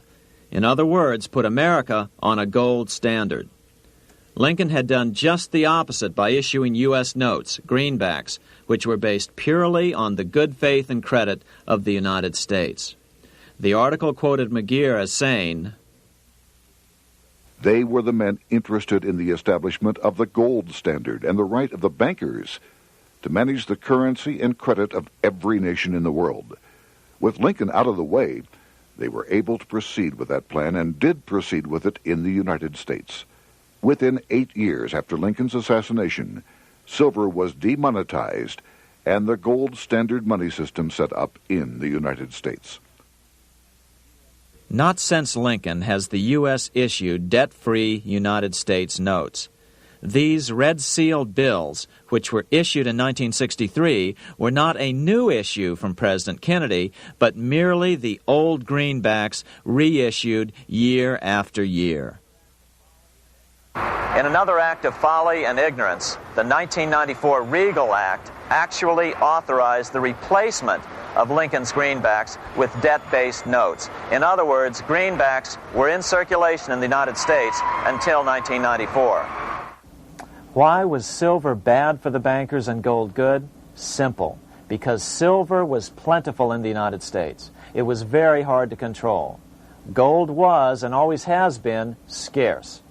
Throughout history, it has been relatively easy to monopolize gold, but silver has historically been 15 times more plentiful. With Lincoln out of the way, the money changers' next objective was to gain complete control over America's money. This was no easy task. With the opening of the American West, silver had been discovered in huge quantities. On top of that, Lincoln's greenbacks were generally popular. Despite the European central bankers' deliberate attacks on greenbacks, they continued to circulate in the United States, in fact, until a few years ago. According to historian W. Cleon Skousen, right after the Civil War, there was considerable talk about reviving Lincoln's brief experiment with the constitutional monetary system. Had not the European Money Trust intervened, it would have no doubt become an established institution. it is clear that the concept of America printing her own debt-free money sent shockwaves throughout the European central banking elite. They watched with horror as Americans clamored for more greenbacks. They may have killed Lincoln, but support for his monetary ideas grew. On April 12, 1866, nearly 1 year to the day of Lincoln's assassination, Congress went to work at the bidding of the European central banking interests. It passed the Contraction Act, authorizing the Secretary of the Treasury to begin to retire some of the greenbacks in circulation and thereby contract the money supply. Authors Theodore R. Thorin and Richard F. Warner explained the results of the money contraction in their classic book on the subject, The Truth in Money Book. The hard times which occurred after the Civil War could have been avoided if the greenback legislation had continued as President Lincoln had intended. Instead, there were a series of money panics, what we call recessions, which put pressure on Congress to enact legislation to place the banking system under centralized control. Eventually, the Federal Reserve Act was passed on December 23, 1913. In other words, the money changers wanted two things: the reinstitution of a central bank under their exclusive control, and two, an American currency backed by gold. Their strategy was twofold. First of all, cause a series of panics to try to convince the American people that only centralized control of the money supply could provide economic stability. And secondly, remove so much money from the system that most Americans would be so desperately poor that they either wouldn't care or would be too weak to oppose the bankers. In 1866, there was $1.8 billion in currency in circulation in the United States, about $50.46 per capita. In 1867 alone, $500 million, $500 million, was removed from the U.S. money supply. 10 years later, in 1876, America's money supply was reduced to only $600 million. In other words, 2/3 of America's money had been called in by the bankers. Only $14.60 per capita remained in circulation. 10 years later, the money supply had been reduced to only $400 million, even though the population had boomed.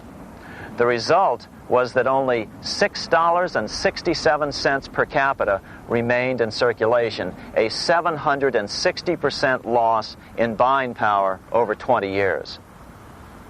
Today, economists try to sell the idea that recessions and depressions are a natural part of something they call the business cycle. The truth is, our money supply is manipulated now just as it was before and after the Civil War. How did this happen? How did money become so scarce? Simple. Bank loans were called in and no new ones were given. In addition, silver coins were melted down. In 1872, a man named Ernest Sed was given 100,000 pounds, about $500,000, by the Bank of England and sent to America to bribe necessary congressmen to get silver demonetized. He was told that if that was not sufficient, to draw an additional 100,000 pounds or as much more as was necessary. The next year, Congress passed the Coinage Act of 1873, and the minting of silver dollars abruptly stopped. In fact, Representative Samuel Hooper, who introduced the bill in the House, acknowledged that Mr. Sed actually drafted the legislation. But it gets even worse than that. In 1874, Sed himself admitted who was behind the scheme. I went to America in the winter of 1872-73, authorized to secure, if I could, the passage of a bill demonetizing silver. It was in the interest of those I represented, the governors of the Bank of England, to have it done. By 1873, gold coins were the only form of coin money. But the contest over control of America's money was not yet over. Only 3 years later, in 1876, with 1/3 of America's workforce unemployed, the population was growing restless. People were clamoring for a return to the greenback money system of President Lincoln or a return to silver money, anything that would make money more plentiful. That year, Congress created the United States Silver Commission to study the problem. Their report clearly blamed the monetary contraction on the national bankers. The report is interesting because it compares the deliberate money contraction by the national bankers after the Civil War to the fall of the Roman Empire. The disaster of the Dark Ages was caused by decreasing money and falling prices. Without money, civilization could not have had a beginning, and with a diminishing supply, it must languish, and unless relieved, finally perish. At the Christian era, the metallic money of the Roman Empire amounted to $1,800,000,000. By the end of the 15th century, it had shrunk to less than $200 million. History records no other such disastrous transition as that from the Roman Empire to the Dark Ages.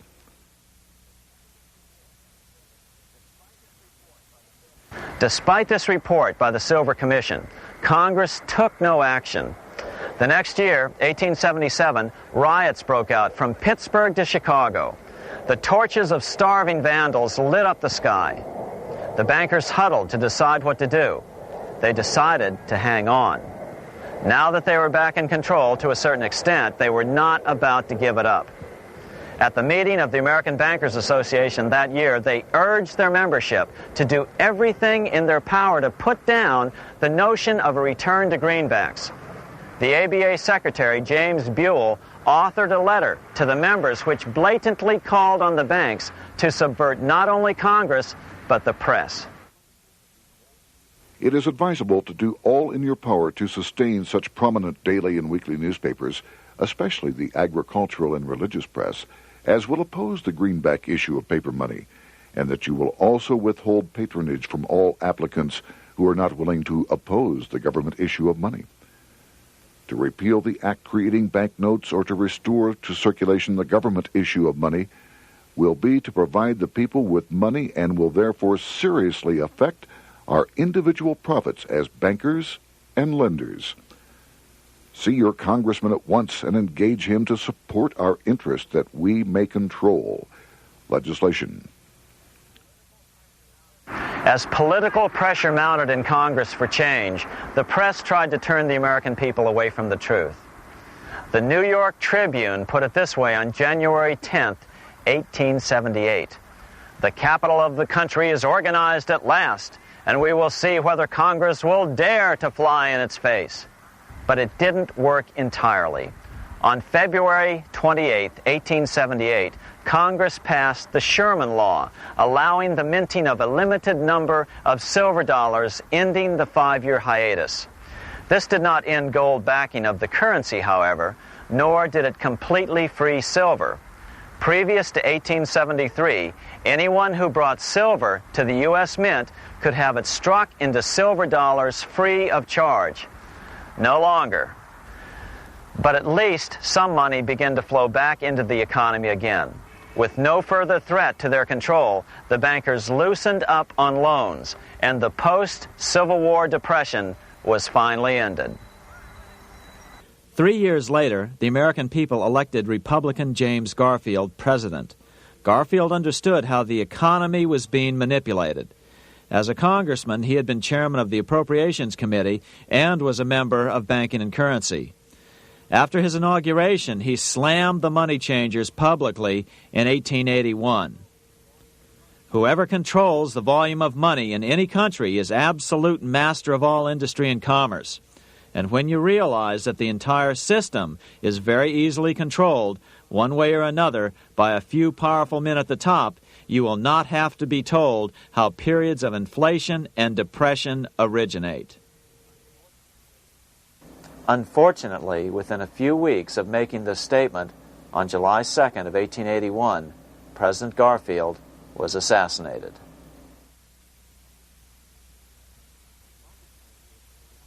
The money changers were gathering strength fast. They began a periodic fleecing of the flock, as they called it, by creating economic booms followed by further depressions so they could buy up thousands of homes and farms for pennies on the dollar. In 1891, the money changers prepared to take the American economy down again, and their methods and motives were laid out with shocking clarity in a memo sent out by the American Bankers Association, the ABA, an organization in which most bankers were members. Notice that this memo called for bankers to create a depression on a certain date 3 years in the future. According to the Congressional Record, here's how it read in part. On September 1st, 1894, we will not renew our loans under any consideration. On September 1st, we will demand our money. We will foreclose and become mortgagees in possession. We can take 2/3 of the farms west of the Mississippi and thousands of them east of the Mississippi as well at our price. Then the farmers will become tenants, as in England. These depressions could be controlled because America was on the gold money standard. Since gold is scarce, it's one of the easiest commodities to manipulate. People wanted silver money legalized again so they could escape the stranglehold the money changers had on gold money. People wanted silver money reinstated, reversing Mr. Said's Act of 1873, by then called the Crime of 73. By 1896, the issue of more silver money had become the central issue in the presidential campaign. William Jennings Bryan, a senator from Nebraska, ran for president as a Democrat on the free silver issue. At the Democratic National Convention in Chicago, he made an emotional speech which won him the nomination entitled Crown of Thorns and Cross of Gold. Though Bryan was only 36 years old at the time, this speech is widely regarded as the most famous oration ever made before a political convention. In the dramatic conclusion, Bryan said, "We will answer their demand for a gold standard by saying to them, you shall not press down upon the brow of labor this crown of thorns. You shall not crucify mankind upon a cross of gold." The bankers lavishly supported the Republican candidate, William McKinley, who favored the gold standard. The resulting contest was amongst the most fiercely contested presidential races in American history. Bryan made over 600 speeches in 27 states. The McKinley campaign got manufacturers and industrialists to inform their employees that if Bryan were elected, all factories and plants would close and there would be no work. The ruse succeeded. McKinley beat Bryan by a small margin.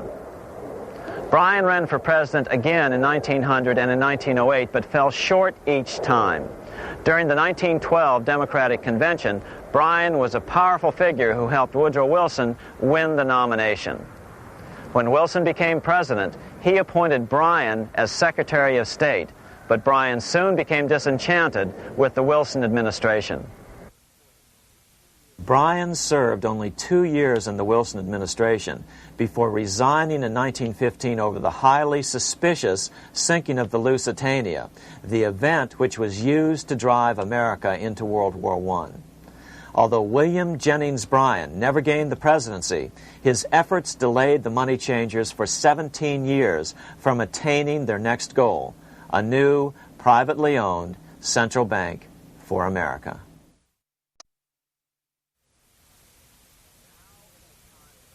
Now it was time for the money changers to get back to the business of a new private central bank for America.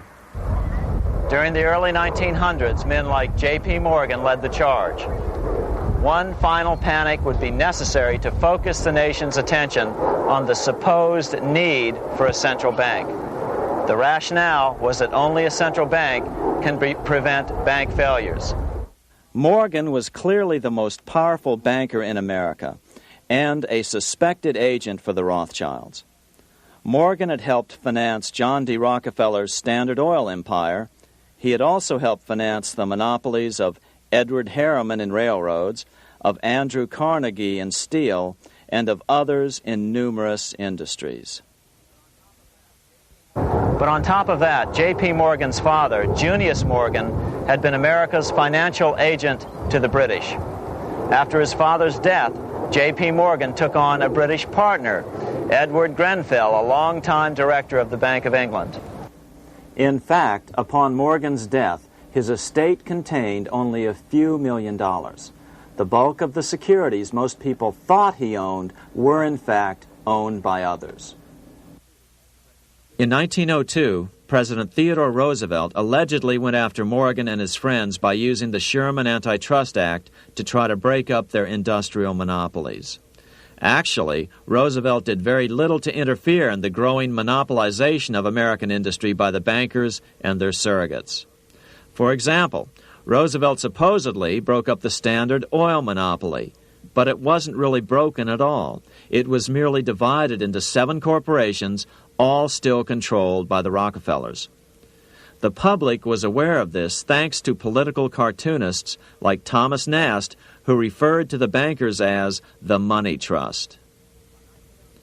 By 1907, the year after Teddy Roosevelt's re-election, Morgan decided it was time to try for a central bank again.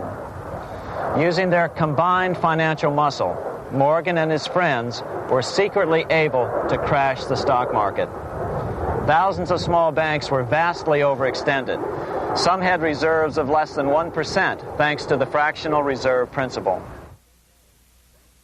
Within days, bank runs were commonplace across the nation. Now Morgan stepped into the public arena and offered to prop up the faltering American economy by supporting failing banks with money he manufactured out of nothing. It was an outrageous proposal, far worse than even fractional reserve banking, but Congress let him do it. Morgan manufactured $200 million worth of this completely reserveless private money and bought things with it, paid for services with it, and sent some of it to his branch banks to lend out at interest. His plan worked. Soon, the public regained confidence in money in general and quit hoarding their currency. But as a result, banking power was further consolidated into the hands of a few large banks. By 1908, the panic was over, and Morgan was hailed as a hero by the president of Princeton University, a man by the name of Woodrow Wilson. All this trouble could be averted if we appointed a committee of 6 or 7 public-spirited men like J.P. Morgan to handle the affairs of our country. Economics textbooks would later explain that the creation of the Federal Reserve System was the direct result of the Panic of 1907. Quote, "With its alarming epidemic of bank failures, the country was fed up once and for all with the anarchy of unstable private banking," close quote. But Minnesota Congressman Charles A. Lindbergh Sr., the father of the famous aviator Lucky Lindy, later explained that the Panic of 1907 was really just a scam. Those not favorable to the money trust could be squeezed out of business, and the people frightened into demanding changes in the banking and currency laws which the money trust would frame. So, since the passage of the National Bank Act of 1863, the money changers had been able to create a series of booms and busts. The purpose was not only to fleece the American public of their property, but to later claim that the banking system was basically so unstable that it had to be consolidated into a central bank once again.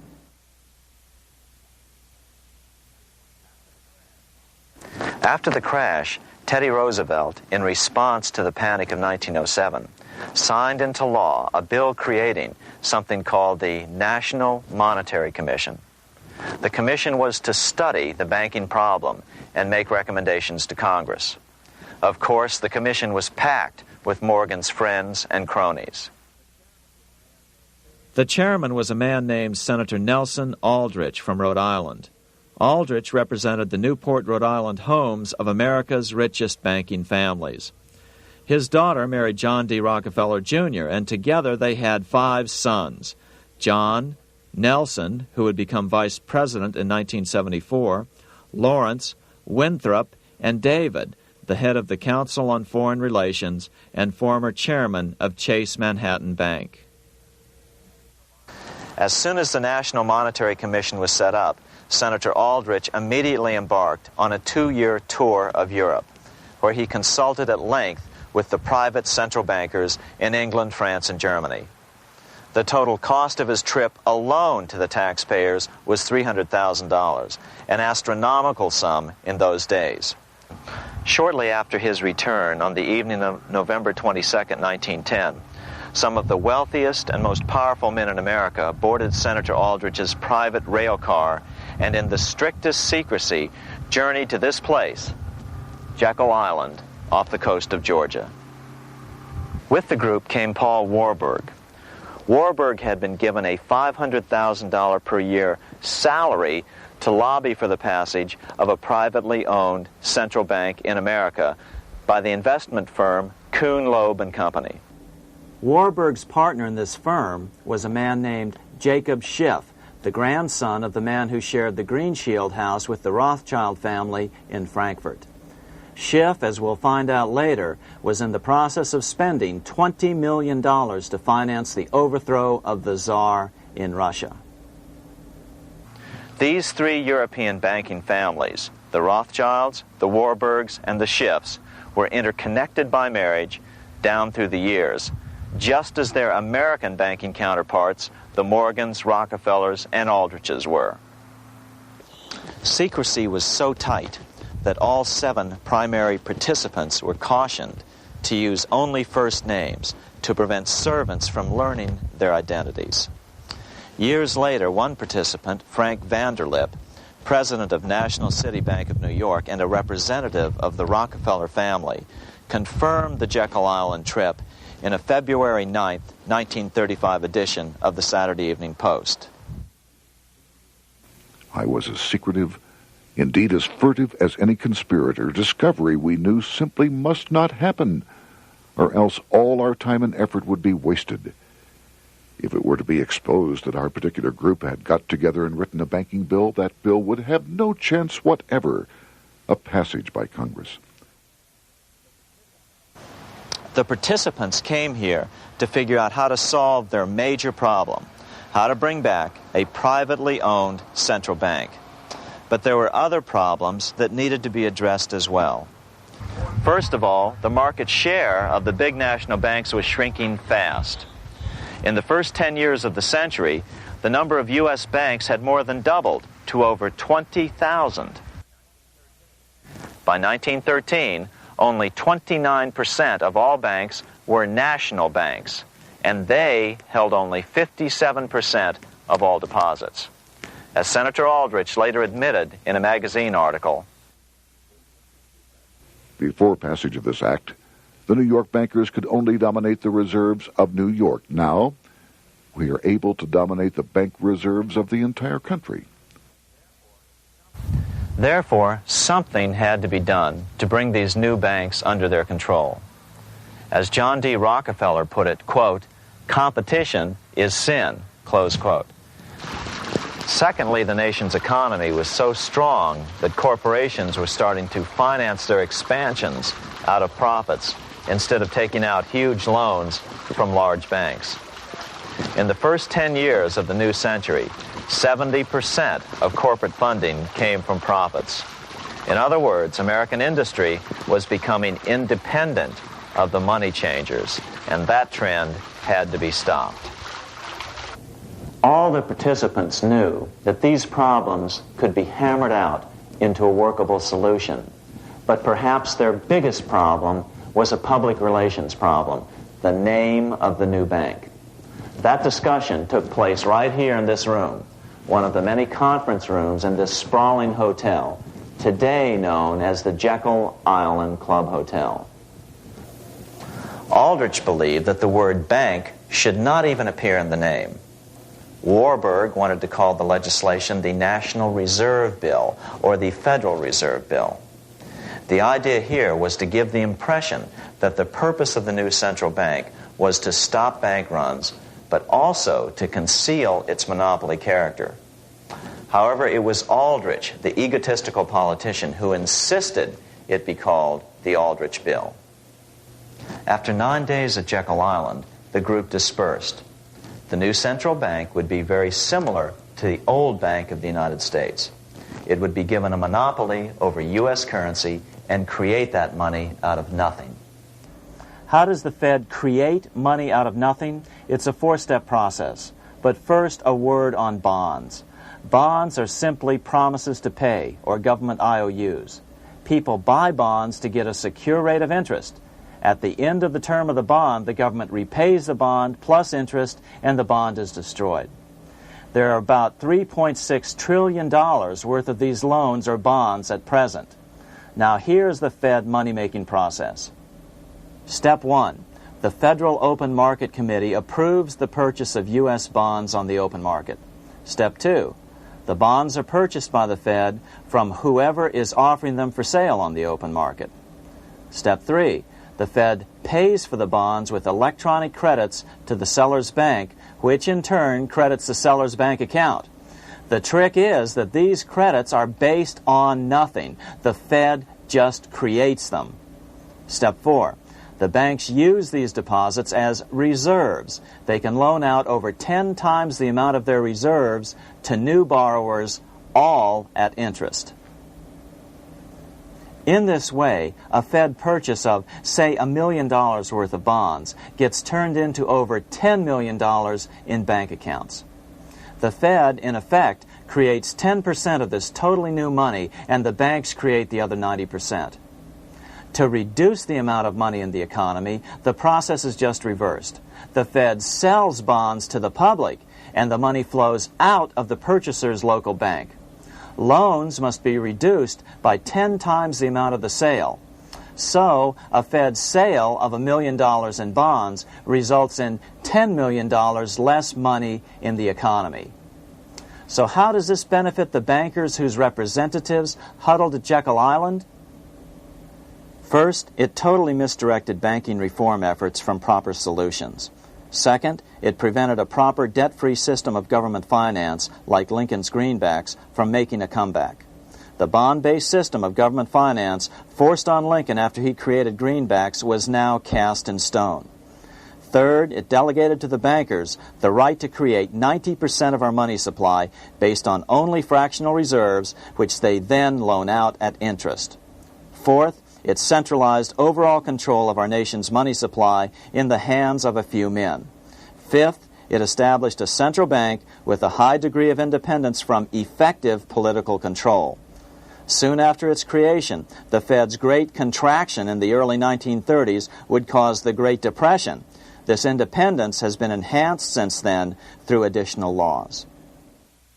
In order to fool the public into thinking the government retained control, the plan called for the Fed to be run by a board of governors appointed by the President and approved by the Senate. But all the bankers had to do was to be sure their men got appointed to the board of governors. That wasn't hard. Bankers have money, and money buys influence over politicians. Once the participants left Jekyll Island, the public relations blitz was on.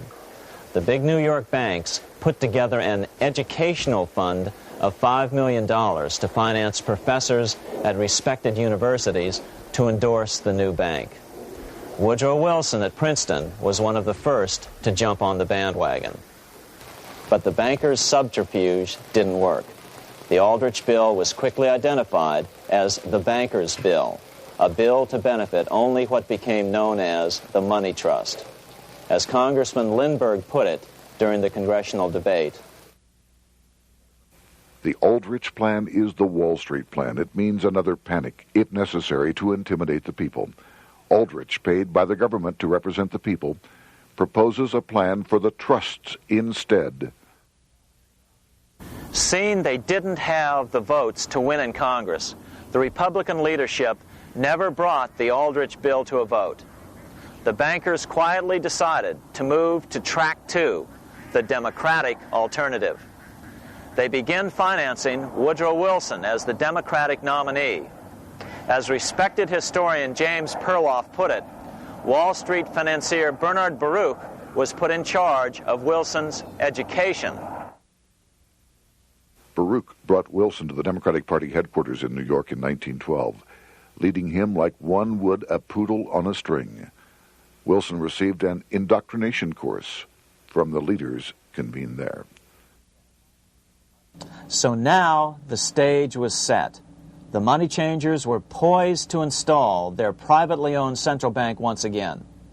The damage President Andrew Jackson had done 76 years earlier had been only partly repaired with the passage of the National Bank Act during the Civil War. Since then, the battle had raged on across the decades. The Jacksonians became the greenbackers, who became the hardcore supporters of William Jennings Bryan. With Bryan leading the charge, these opponents of the money changers, ignorant of Baruch's tutelage, now threw themselves behind Democrat Woodrow Wilson. They and Bryan would soon be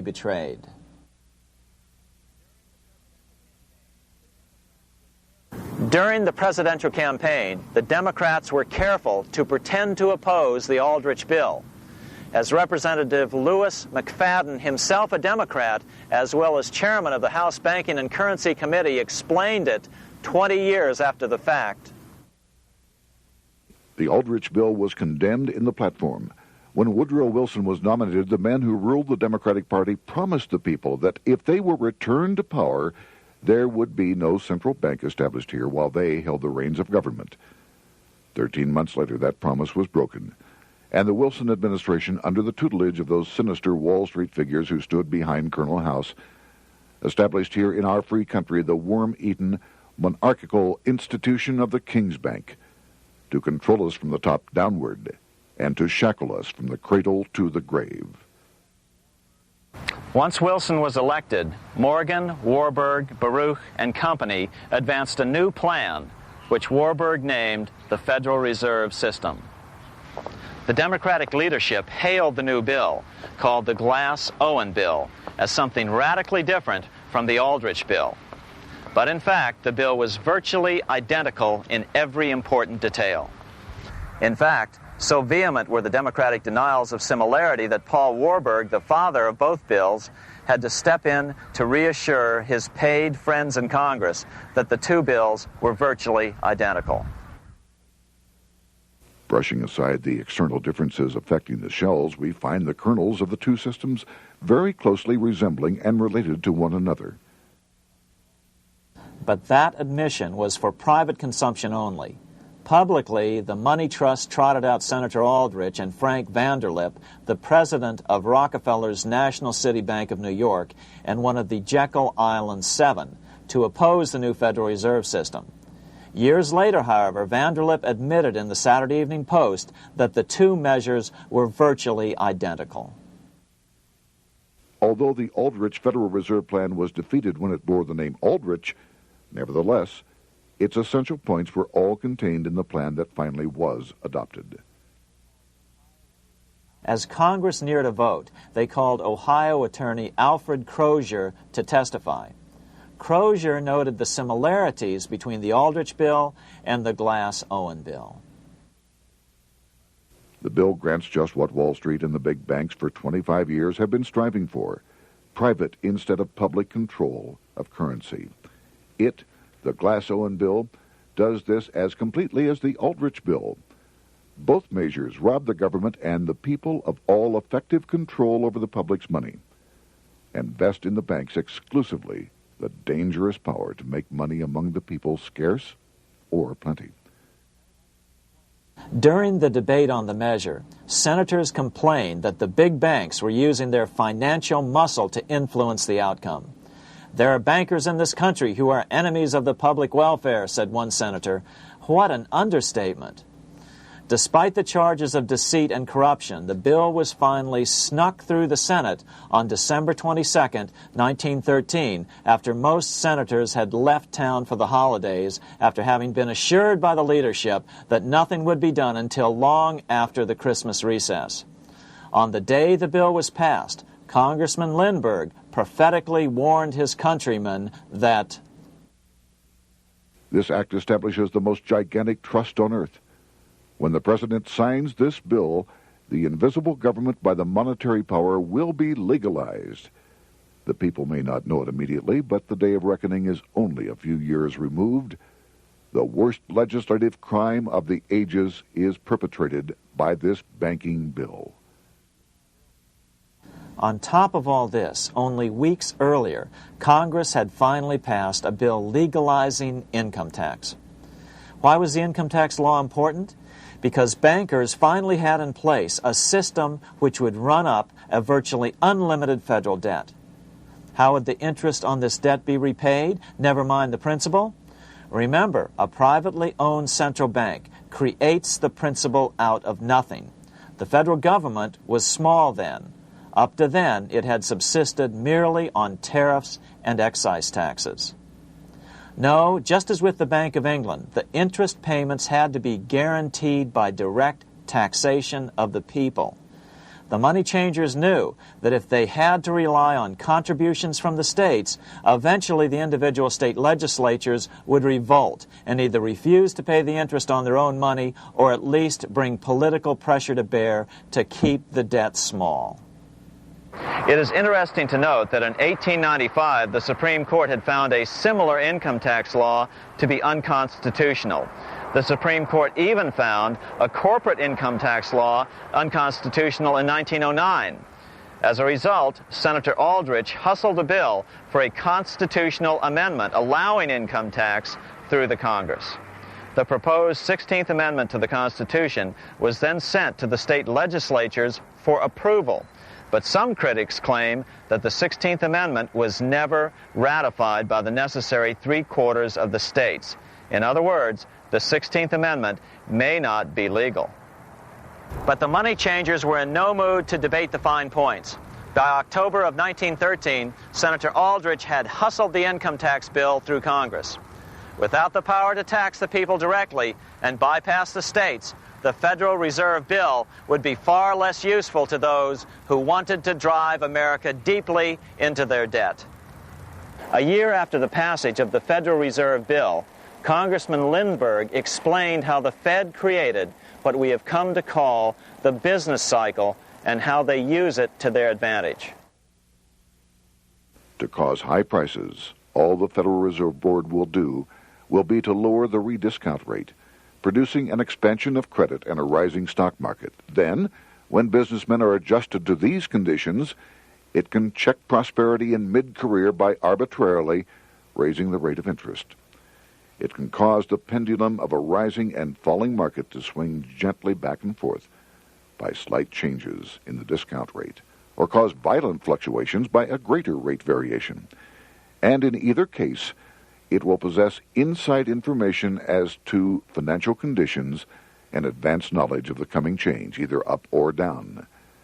This is the strangest, most dangerous advantage ever placed in the hands of a special privileged class by any government that ever existed. The system is private, conducted for the sole purpose of obtaining the greatest possible profits from the use of other people's money. They know in advance when to create panics to their advantage. They also know when to stop panic. Inflation and deflation work equally well for them when they control finance. Congressman Lindbergh was correct on all points.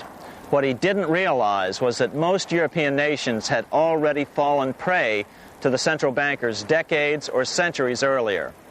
But he also mentions the interesting fact that only 1 year later the Fed had cornered the market in gold. This is how he put it, quote, "Already the Federal Reserve banks have cornered the gold and gold certificates," close quote. But Congressman Lindbergh was not the only critic of the Fed. Congressman Lewis McFadden, the chairman of the House Banking and Currency Committee from 1920 to 1931, remarked that the Federal Reserve Act brought about a superstate controlled by international bankers and international industrialists acting together to enslave the world for their own pleasure. Notice how McFadden saw the international character of the stockholders of the Federal Reserve. Another chairman of the House Banking and Currency Committee in the 1960s, Wright Patman from Texas, put it this way. In the United States today, we have in effect two governments. We have the duly constituted government, then we have an independent, uncontrolled, and uncoordinated government in the Federal Reserve System, operating the money powers which are reserved to Congress by the Constitution. Even the inventor of the electric light, Thomas Edison, joined the fray in criticizing the system of the Federal Reserve. If our nation can issue a dollar bond, it can issue a dollar bill. The element that makes the bond good makes the bill good also. The difference between the bond and the bill is the bond lets money brokers collect twice the amount of the bond and an additional 20%, whereas the currency pays nobody but those who contribute directly in some useful way. It is absurd to say that our country can issue $30 million in bonds and not $30 million in currency. Both are promises to pay, but one promise fattens the usurers, and the other helps the people. 3 years after the passage of the Federal Reserve Act, even President Wilson began to have second thoughts about what had been unleashed during his first term in office. We have come to be one of the worst ruled, one of the most completely controlled governments in the civilized world, no longer a government of free opinion, no longer a government by a vote of the majority, but a government by the opinion and duress of a small group of dominant men. Some of the biggest men in the United States in the field of commerce and manufacture are afraid of something. They know that there is a power somewhere so organized, so subtle, so watchful, so interlocked, so complete, so pervasive, that they had better not speak above their breath when they speak in condemnation of it. Before his death in 1924, President Wilson realized the full extent of the damage he had done to America when he confessed, "I have unwittingly ruined my government." So finally, the money changers, those who profit by manipulating the amount of money in circulation, had their privately owned central bank installed again in America. The major newspapers, which they also owned, hailed passage of the Federal Reserve Act of 1913, telling the public that now depressions could be scientifically prevented. The fact of the matter was that now depressions could be scientifically created.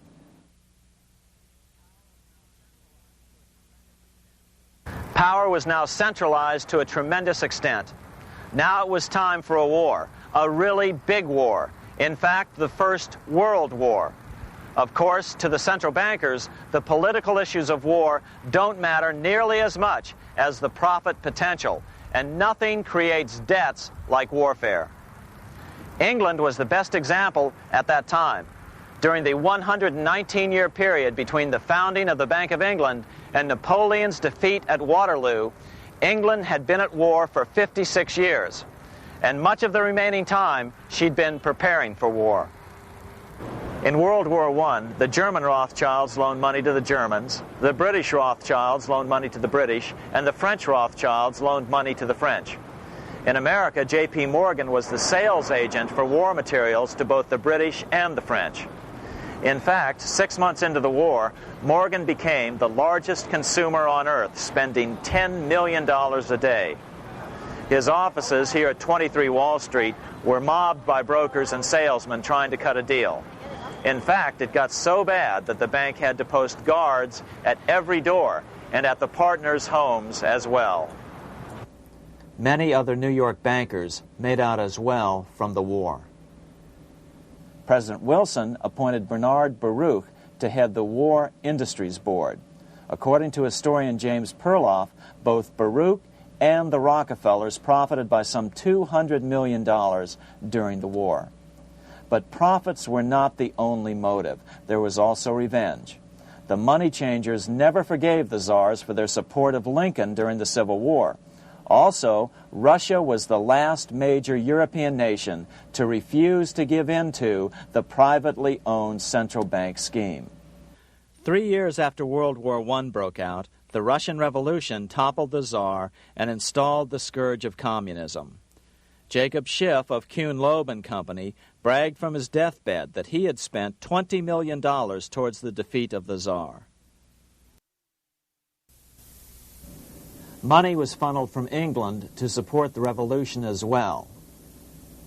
Why would some of the richest men in the world financially back communism, the system that was openly vowing to destroy the so-called capitalism that made them wealthy? Researcher Gary Allen explained it this way. If one understands that socialism is not a share the wealth program, but is, in reality, a method to consolidate and control the wealth, then the seeming paradox of super-rich men promoting socialism becomes no paradox at all. Instead, it becomes logical, even the perfect tool of power-seeking megalomaniacs. Communism, or more accurately socialism, is not a movement of the downtrodden masses, but of the economic elite. As W. Cleon Skousen put it in his 1970 book, The Naked Capitalist, power from any source tends to create an appetite for additional power. It was almost inevitable that the super-rich would one day aspire to control not only their own wealth, but the wealth of the whole world. To achieve this, they were perfectly willing to feed the ambitions of the power-hungry political conspirators who were committed to the overthrow of all existing governments and the establishments of a central worldwide dictatorship. but what if these revolutionaries get out of control and try to seize power from the super-rich? After all, it was Mao Zedong who in 1938 stated his position concerning power. Political power grows out of the barrel of a gun. The Wall Street, London axis elected to take the risk. The master planners attempted to control revolutionary communist groups by feeding them vast quantities of money when they obeyed and contracting their money supply or even financing their opposition if they got out of control. Lenin began to understand that although he was the absolute dictator of the new Soviet Union, he was not pulling the financial strings. Someone else was silently in control. The state does not function as we desired. The car does not obey. A man is at the wheel and seems to lead it, but the car does not drive in the desired direction. It moves as another force wishes.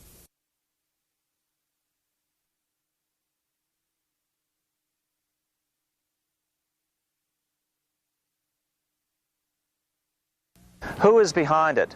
Representative Louis T. McFadden, the chairman of the House Banking and Currency Committee throughout the 1920s and into the Great Depression years of the 1930s, explained it this way. The course of Russian history has indeed been greatly affected by the operations of international bankers.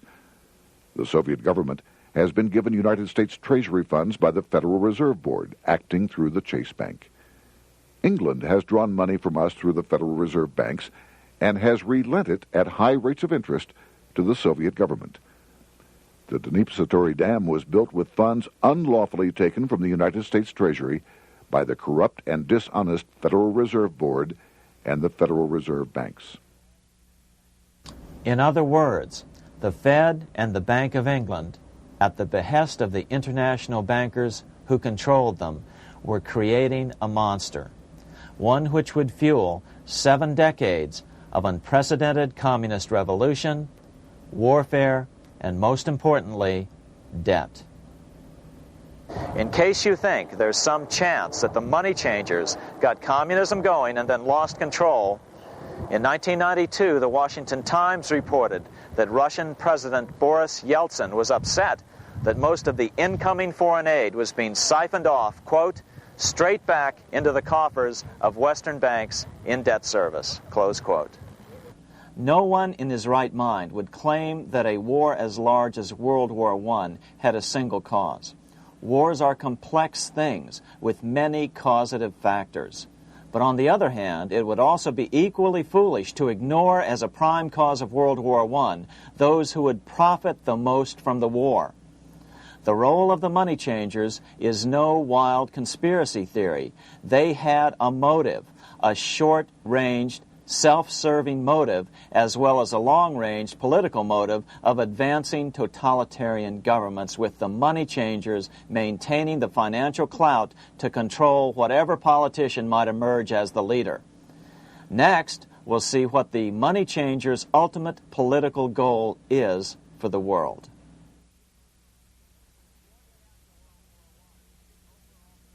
Shortly after World War I, the overall political agenda of the money changers began to be clear. Now that they controlled national economies individually, the next step was the ultimate form of consolidation, world government. The new world government proposal was given top priority at the Paris Peace Conference after World War I.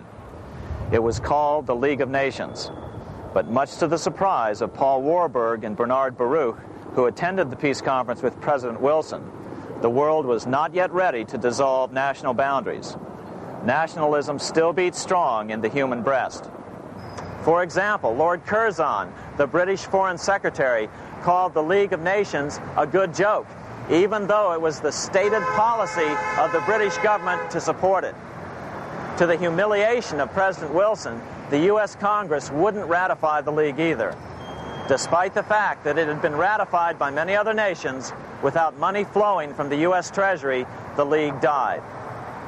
After World War I, the American public had grown tired of the internationalist policies of Democrat Woodrow Wilson. In the presidential election of 1920, Republican Warren Harding won a landslide victory with over 60% of the vote. Harding was an ardent foe of both Bolshevism and the League of Nations. His election, which opened a 12-year run of Republican presidents in the White House, led to an unprecedented era of prosperity known as the Roaring Twenties. Despite the fact that the war had brought America a debt 10 times larger than its Civil War debt, still the American economy surged. Gold had poured into the country during the war, and it continued to do so afterwards. In the early 1920s, the governor of this bank, the Federal Reserve Bank of New York, a man named Benjamin Strong, met frequently with the secretive and eccentric governor of the Bank of England, Montague Norman. Norman was determined to replace the gold England had lost to the U.S. during World War I and return the Bank of England to its former position of dominance in world finance. On top of that, rich with gold, the American economy might get out of control again, just like it had done after the Civil War. During the next 8 years, under the presidencies of Harding and Coolidge, the huge federal debt built up during World War I was cut by 38%, down to $16 billion, the greatest percentage drop in U.S. history. During the election of 1920, Warren Harding and Calvin Coolidge ran against James Cox, the governor of Ohio, and the little-known Franklin D. Roosevelt, who had previously risen to no higher post than President Wilson's Assistant Secretary of the Navy. After his inauguration, Harding moved quickly to formally kill the League of Nations. Then he quickly moved to reduce domestic taxes while raising tariffs to record heights. Now, this was a revenue policy of which most of the Founding Fathers would certainly have approved. His second year in office, Harding took ill on a train trip in the West and suddenly died. Although no autopsy was performed, the cause was said to be either pneumonia or food poisoning. When Coolidge took over, he continued Harding's domestic economic policy of high tariffs on imports while cutting income taxes. As a result, the economy grew at such a rate that net revenue still increased. Now that had to be stopped. So just as they'd done so frequently before, the money changers decided it was time to crash the American economy. The Federal Reserve began flooding the country with money. They increased the money supply by 62% during these years. Money was plentiful. This is why it was known as the Roaring Twenties. Before his death in 1919, former President Teddy Roosevelt warned the American people what was going on. As reported in the March 27, 1922 edition of the New York Times, Roosevelt said, "These international bankers and Rockefeller Standard Oil interests control the majority of newspapers and the columns of these papers to club into submission or drive out of public office officials who refuse to do the bidding of the powerful, corrupt cliques which compose the invisible government." Just one day before, in the New York Times, the mayor of New York, John Hylan, quoted Roosevelt and blasted those he saw as taking control of America, its political machinery, and its press. The warning of Theodore Roosevelt has much timeliness today, for the real menace of our republic is this invisible government which, like a giant octopus, sprawls its slimy length over city, state, and nation. It seizes in its long and powerful tentacles our executive officers, our legislative bodies, our schools, our courts, our newspapers, and every agency created for the public protection. To depart from mere generalizations, let me say that at the head of this octopus are the Rockefeller Standard Oil interest and a small group of powerful banking houses generally referred to as the international bankers. The little coterie of powerful international bankers virtually run the United States government for their own selfish purposes. They practically control both parties, write political platforms, make cat's paws of party leaders, use the leading men of private organizations, and resort to every device to place in nomination for high public office only such candidates as will be amenable to the dictates of corrupt big business. These international bankers and Rockefeller Standard Oil interests control the majority of newspapers and magazines in this country. Why didn't people listen to such strong warnings and demand that Congress reverse its 1913 passage of the Federal Reserve Act? Because remember, it was the 1920s. A steady increase in bank loans contributed to a rising market. In other words, just as it is today, in times of prosperity, no one wants to worry about economic issues. But there was a dark side to all this prosperity. Businesses expanded and became strung out on credit. Speculation in the booming stock market became rampant. Although everything looked rosy, it was a castle made of sand. When all was in readiness, in April of 1929, Paul Warburg, the father of the Federal Reserve, sent out a secret advisory warning his friends that a collapse and nationwide depression was certain. In August of 1929, the Fed began to tighten money. It is not a coincidence that the biographies of all the Wall Street giants of that era, John D. Rockefeller, J.P. Morgan, Bernard Baruch, etc., all marvel that they got out of the stock market just before the crash and put all their assets in cash or gold. On October 24th, 1929, the big New York bankers called in their 24-hour broker call loans. This meant that both stockbrokers and customers had to dump their stocks on the market to cover their loans, no matter what price they had to sell them for. As a result, the market tumbled, and that day was known as Black Thursday. According to John Kenneth Galbraith, writing in The Great Crash, 1929, at the height of the selling frenzy, Bernard Baruch brought Winston Churchill into the visitors' gallery of the New York Stock Exchange here to witness the panic and impress him with his power over the wild events down on the floor. Congressman Louis McFadden, chairman of the House Committee on Banking and Currency from 1920 to 1931, knew who to blame. He accused the Fed and the international bankers of orchestrating the crash. It was not accidental. It was a carefully contrived occurrence. The international bankers sought to bring about a condition of despair here so that they might emerge as rulers of us all. But McFadden went even farther.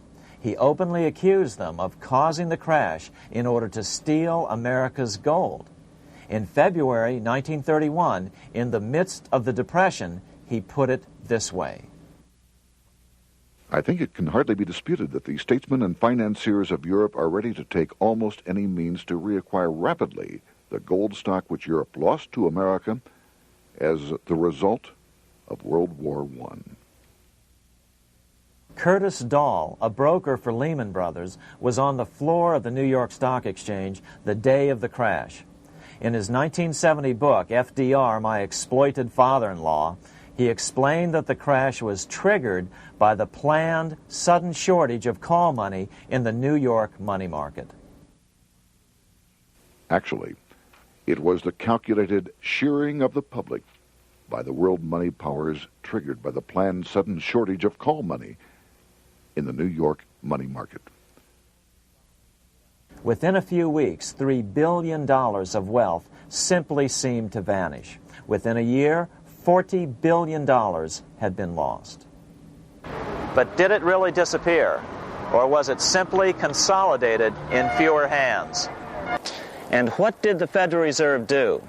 Instead of moving to help the economy out by quickly lowering interest rates to stimulate the economy, the Fed continued to brutally contract the money supply further, deepening the Depression.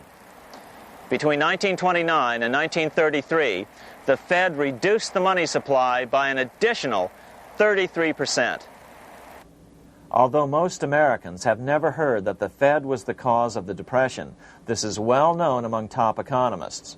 Milton Friedman, the Nobel Prize-winning economist now of Stanford University, said the same thing in a National Public Radio interview in January of 1996.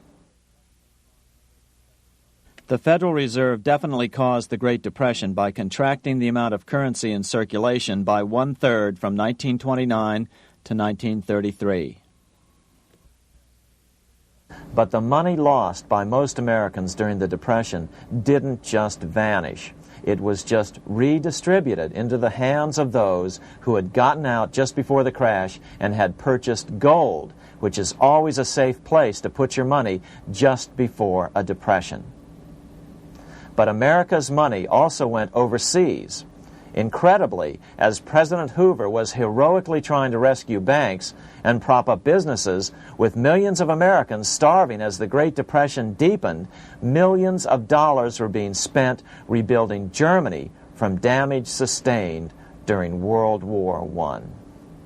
8 years before Hitler would invade Poland, Representative Louis McFadden, chairman of the House Banking and Currency Committee, warned Congress that Americans were paying for Hitler's rise to power.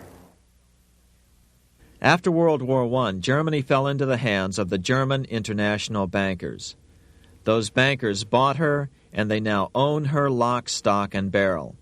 They have purchased her industries, they have mortgages on her soil, they control her production, they control all her public utilities. The international German bankers have subsidized the present government of Germany, and they have also supplied every dollar of the money Adolf Hitler has used in his lavish campaign to build up a threat to the government of Brüning. When Brüning fails to obey the orders of the German international bankers, Hitler is brought forth to scare the Germans into submission. Through the Federal Reserve Board, over $30 billion of American money has been pumped into Germany. You have all heard of the spending that's taken place in Germany. Modernistic dwellings, her great planetariums, her gymnasiums, her swimming pools, her fine public highways, her perfect factories.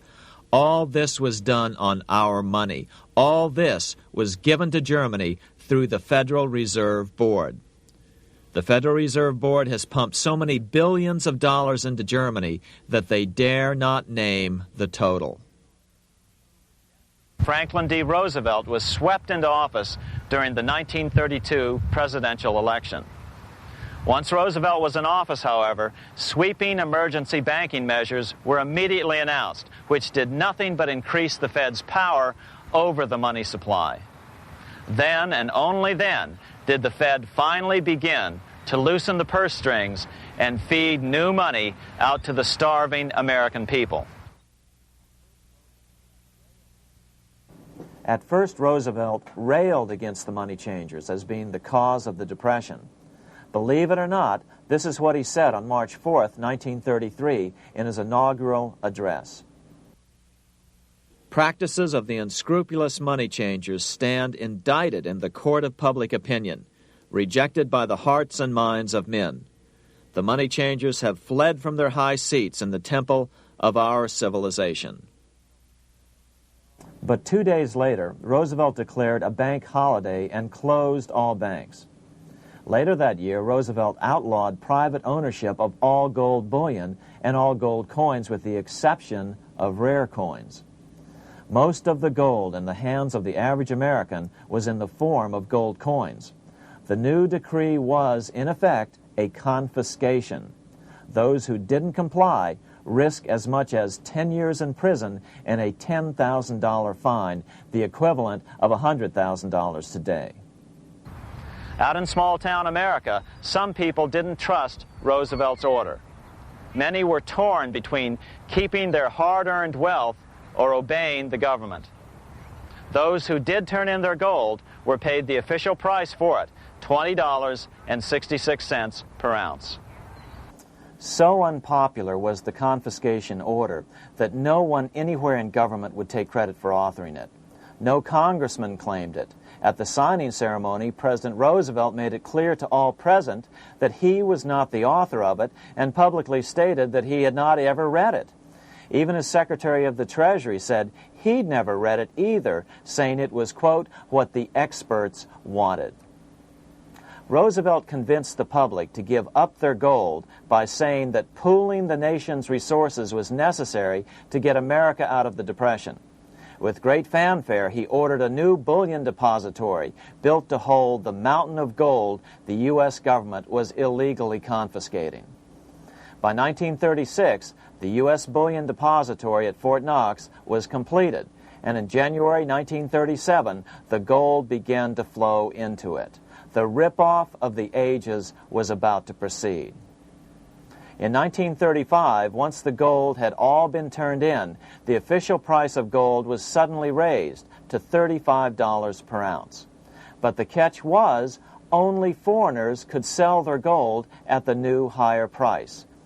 The money changers who had heeded Warburg's note and gotten out of the stock market just before the crash and bought gold at $20.66 per ounce, then shipped it to London, could now bring it back and sell it back to the government, nearly doubling their money while the average American starved.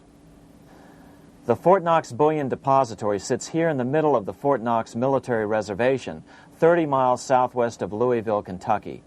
This was as close as we were permitted to get to the depository despite years of letters from members of Congress to allow our film crew inside. The 4-acre grounds immediately surrounding the building are guarded by an electrified steel fence, an open moat, and 4 machine-gun-armed guard pillboxes at the structure's corners. When the gold began arriving on January 13, 1937, there was unprecedented security. Thousands of official guests watched the arrival of a 9-car train from Philadelphia, guarded by armed soldiers, postal inspectors, Secret Servicemen, and guards from the U.S. Mint. It was all great theater. America's gold supply from across the land had been pooled, supposedly for the public benefit, and then safely tucked into Fort Knox. But all that security would soon be breached by the government itself. Now the stage was set for a really big war, one which would pile up debt far beyond that of World War I. For example, in 1944 alone, the U.S. national income was only $183 billion, yet $103 billion was spent on the war. This was 30 times the spending rate during World War I. In fact, the American taxpayer picked up 55% of the total Allied cost of the war. But equally important, virtually every nation involved in World War II greatly multiplied their debt. In the U.S., for example, federal debt went from $43 billion in 1940 up to $257 billion in 1950, an increase of 598%. Between 1940 and 1950, Japanese debt swelled 1,348%. French debt grew 583%, and Canadian debt soared 417%. After the war, the world was now divided into 2 economic camps: communist command economies on the one hand versus monopoly capitalists on the other, set to fight it out in one perpetual and highly profitable arms race. It was finally time for the central bankers to embark in earnest on their 3-step plan to centralize the economic systems of the entire world and finally bring about their global government or New World Order. The phases of this plan were: Step 1, central bank domination of national economies worldwide. Step 2, centralize regional economies through organizations such as the European Monetary Union and regional trade unions such as NAFTA. Step 3, centralize the world economy through a world central bank, a world money, and ending national independence through abolition of all tariffs by treaties like GATT. Step 1 was completed long ago. Steps 2 and 3 are far advanced, nearing completion. What about gold? Among central banks, the largest holder of gold is now the IMF. It and central banks now control 2/3 of the world's gold supply, giving them the ability to manipulate the gold market. Remember the money changer's golden rule: he who has the gold makes the rules. But before we get into solutions to our problem, let's take a look at what happened to all that gold in Fort Knox. Because if we don't understand that the gold has been stolen, we'll allow ourselves to be stampeded into the wrong solution, a gold-backed currency. Most Americans still believe that the gold is still here at Fort Knox. At the end of World War II, Fort Knox contained over 700 million ounces of gold, an incredible 70% of all the gold in the world. How much remains? No one knows. Despite the fact that federal law requires an annual physical audit of Fort Knox gold, the Treasury has consistently refused to conduct one. The truth is that a reliable audit of whatever remains here has not been conducted since President Eisenhower ordered one in 1953. Where did America's gold in Fort Knox go? Over the years, it was sold off to European money changers at the $35 per ounce price. Remember, this was during a time when it was illegal for Americans to buy any of their own gold from Fort Knox. In fact, there was a very infamous case where the Firestone family set up a string of dummy corporations to purchase Fort Knox gold and keep it in Switzerland, never hitting U.S. shores. They were eventually caught, however, and successfully prosecuted. Finally, by 1971, all the pure gold had been secretly removed from Fort Knox, drained back to London. Once the gold was gone from Fort Knox, President Nixon closed the gold window by repealing Roosevelt's Gold Reserve Act of 1934, finally making it legal once again for Americans to buy gold. Naturally, gold prices immediately began to soar. 9 years later, gold sold for $880 per ounce, 25 times what the gold in Fort Knox was sold for. One would think that eventually someone in the government would get wind of what was happening and blow the whistle. The largest fortune in the history of the world stolen. Shades of the old James Bond film, Goldfinger. Well, as a matter of fact, Ian Fleming, the author of the James Bond series, was head of the British counterintelligence service, MI5. Some believe in the intelligence community that he wrote much of his fiction as a warning, as many authors of fiction do. If the removal of all the good delivery gold from Fort Knox can be viewed as a deliberate raid on the U.S. Treasury, then such an operation might well have been years in the making, namely 40 years. Certainly enough time for Fleming to get wind of it and try to prevent it. So just how did the story of the Fort Knox gold robbery get out? It all started with an article in a New York periodical in 1974. The article charged that the Rockefeller family was manipulating the Federal Reserve to sell off Fort Knox gold at bargain basement prices to anonymous European speculators. 3 days later, the anonymous source of the story, Louise Auchincloss Boyer, mysteriously fell to her death from the window of her 10th floor apartment in New York. How would Mrs. Boyer have known of the Rockefeller connection to the Fort Knox gold heist? She was the longtime secretary of Nelson Rockefeller. For the next 14 years, this man, Ed Durrell, a wealthy Ohio industrialist, devoted himself to a quest for the truth concerning the Fort Knox gold. He wrote thousands of letters to over 1,000 government and banking officials, trying to find out how much gold was really left and where the rest of it had gone. Edith Roosevelt, the granddaughter of President Teddy Roosevelt, questioned the actions of the government in a March 1975 edition of the New Hampshire Sunday News. Allegations of missing gold from our Fort Knox vaults are being widely discussed in European financial circles. But what is puzzling is that the administration is not hastening to demonstrate conclusively that there is no cause for concern over our gold treasure, if indeed it is in a position to do so.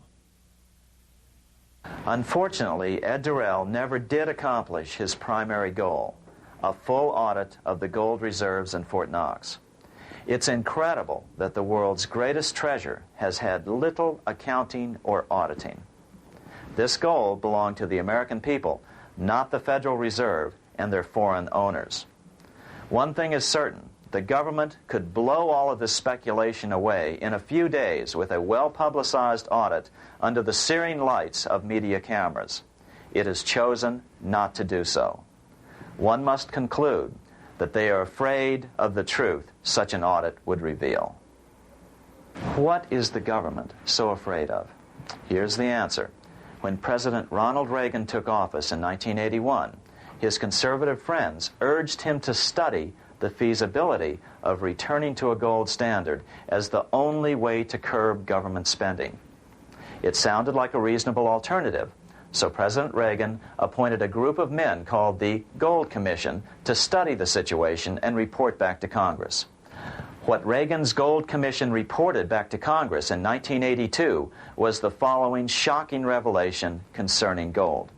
The U.S. Treasury owned no gold at all. All the gold that was left in Fort Knox was now owned by the Federal Reserve, a group of private bankers, as collateral against the national debt. The truth of the matter is that never before has so much money been stolen from the hands of the general public and put into the hands of a small group of private investors, the money changers.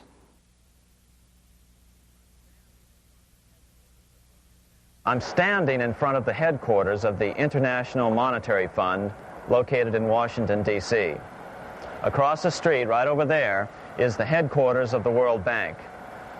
What are these organizations, and who controls them, and most importantly, are they about to create a huge worldwide depression? Let us step back in time for a moment to the aftermath of World War I. People were tired of war, so under the guise of peacemaking, the international bankers devised a plan to consolidate power even further.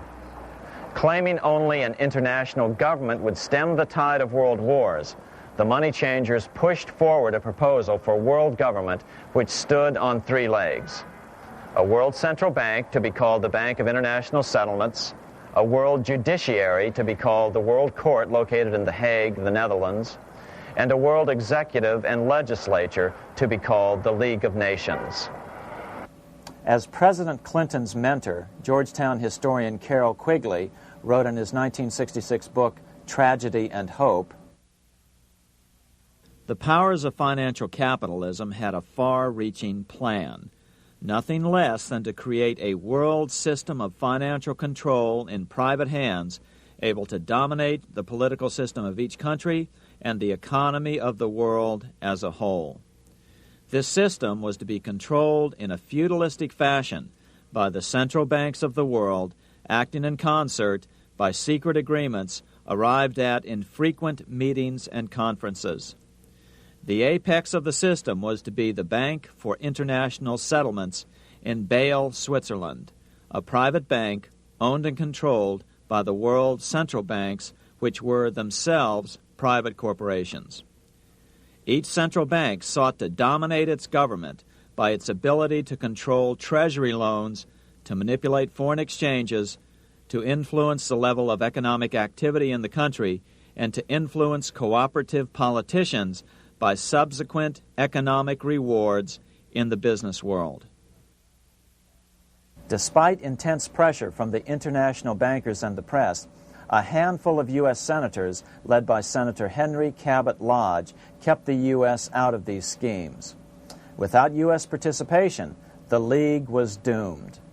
Incredibly, even though the U.S. rejected the World Central Bank, the BIS, the New York Federal Reserve ignored its government and arrogantly sent representatives to Switzerland to participate in the central bankers' meeting right up until 1994, when the U.S. was finally officially dragged into it. Their world government schemes thwarted, the bankers resorted to the old formula, another war to wear down the resistance to world government while reaping handsome profits. To this end, Wall Street helped resurrect Germany through the Thyssen banks, which were affiliated with the Harriman interest in New York, just as the Chase Bank had assisted in the financing of the Bolshevik Revolution in Russia during World War I. Chase Bank was controlled by the Rockefeller family. Subsequently, it was merged with Warburg's Manhattan Bank to form the Chase Manhattan Bank. Now this has merged with Chemical Bank of New York, making it the largest Wall Street bank. Their strategy worked. Even before World War II was over, world government was back on track. In 1944, at Bretton Woods, New Hampshire, the International Monetary Fund and the World Bank were approved with full U.S. participation. The Second League of Nations, renamed the United Nations, was approved in 1945. Soon, a new international court system was functioning as well. All effective opposition to these international bodies before the war had evaporated in the heat of war, just as planned. These new organizations simply repeated on a world scale what the National Banking Act of 1864 and the Federal Reserve Act of 1913 had established in the U.S. They created a banking cartel composed of the world's central banks, which gradually assumed the power to dictate credit policies to the banks of all the nations. For example, just as the Federal Reserve Act authorized the creation of a new national fiat currency called Federal Reserve Notes, the IMF has been given the authority to issue a world fiat money called Special Drawing Rights, or SDRs. To date, the IMF has created in excess of $30 billion worth of SDRs. Member nations are being pressured to make their currencies fully exchangeable for SDRs. In 1968, Congress approved laws authorizing the Fed to accept SDRs as reserves in the U.S. and to issue Federal Reserve notes in exchange for SDRs. What does that mean? It means that in the U.S., SDRs are already a part of our lawful money. And what about gold? SDRs are already partially backed by gold. And with 2/3 of world gold now in the hands of central banks, the money changers can go about structuring the world's economic future in whichever way they deem most profitable. Keep in mind, just as the Fed is controlled by its Board of Governors, the IMF is controlled by its Board of Governors, which are either the heads of the different central banks or the heads of the various national treasury departments dominated by their central banks. Voting power in the IMF gives the U.S. and the UK, that is to say the Fed and the Bank of England, effective control. Just as the Fed controls the amount of money in the U.S., the BIS, IMF, and World Bank control the money supply for the world. So we see the repetition of the old goldsmith's fraud replicated on the national scale with central banks like the Fed and on the international scale by the three arms of the world central bank. Is this organization of the BIS, the IMF, and the World Bank, which we refer to collectively as the World Central Bank, presently expanding and contracting world credit? Yes. Regulations put into effect in 1988 by the BIS required the world's bankers to raise their capital and reserves to 8% of liabilities by 1992. Increased capital requirements put an upper limit to the fractional reserve lending, similar to the way cash reserve requirements do. What has this seemingly insignificant regulation made in a Swiss city 8 years ago meant to the world? It means our banks cannot loan more and more money to buy more and more time before the next depression, as a maximum loan ratio is now set. It means those nations with the lowest bank reserves in their systems have already felt the terrible effects of this credit contraction as their banks scrambled to raise money to increase their reserves to 8%. To raise the money, they had to sell stocks, which depressed their stock markets and began the depression first in their countries. Japan, which in 1988 had among the lowest capital and reserve requirements and thus was the most affected by the regulation, has experienced a financial crash which began almost immediately in 1989, which has wiped out a staggering 50% of the value of its stock market since 1990 and 60% of the value of its commercial real estate. The Bank of Japan has lowered its interest rates to 0.5%, practically giving away money to resurrect the economy, but still the depression worsens. Due to the $20 billion U.S. bailout of Mexico, the financial collapse in that nation is already known here. Yet despite the bailout, the economy continues to be a disaster. One huge debt after another is rolled over as new loans are being made simply to enable Mexico to pay the interest on the old loans. In the south of Mexico, the poor have been in open revolt as every spare peso is being siphoned out of the country to make interest payments. It is important to note that a radical transfer of power is taking place as nations become subservient to a supranational world central bank controlled by a handful of the world's richest bankers. As the IMF creates more and more SDRs by the stroke of a pen on IMF ledgers, more and more nations borrow them to pay interest on their mounting debts and gradually fall under the control of the faceless bureaucrats of the World Central Bank. As the worldwide depression worsens and spreads, this will give the World Central Bank the power of economic life and death over these nations. It will decide which nations will be permitted to receive further loans and which nations will starve. Despite all the rhetoric about development and the alleviation of poverty, the result is a steady transfer of wealth from the debtor nations to the money changers' central banks which control the IMF and the World Bank. For example, in 1992, the Third World debtor nations, which borrowed from the World Bank, paid $198 million more to the central banks of the developed nations for World Bank-funded purposes than they received from the World Bank.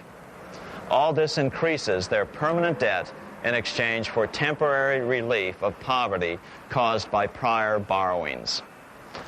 Already, these repayments exceed the amount of the new loans.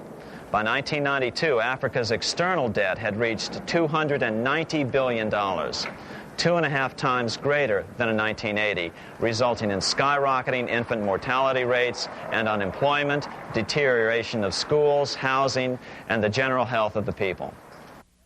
The entire world faces the immeasurable suffering already destroying the Third World and now Japan, all for the benefit of the money changers. As one prominent Brazilian politician put it, "The Third World War has already started. It is a silent war, not for that reason any less sinister. The war is tearing down Brazil, Latin America, and practically all the Third World. Instead of soldiers dying, there are children. It is a war over the Third World debt, one which has as its main weapon interest, a weapon more deadly than the atom bomb, more shattering than a laser beam."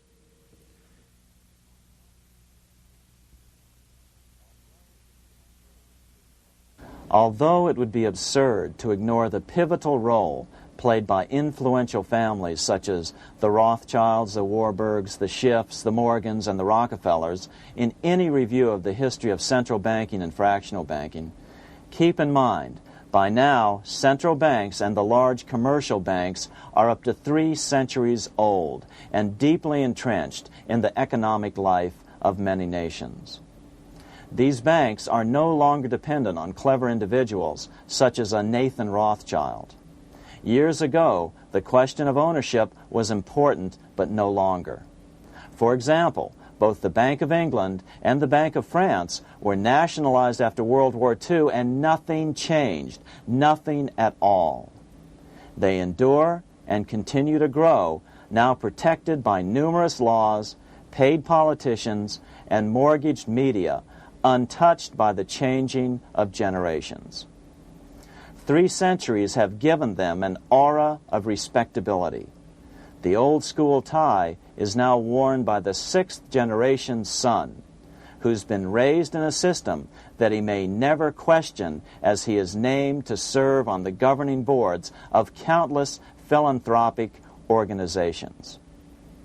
To focus attention today on individuals or families, or to attempt to sort out the current holders of power, serves little useful purpose and would be a distraction from the cure.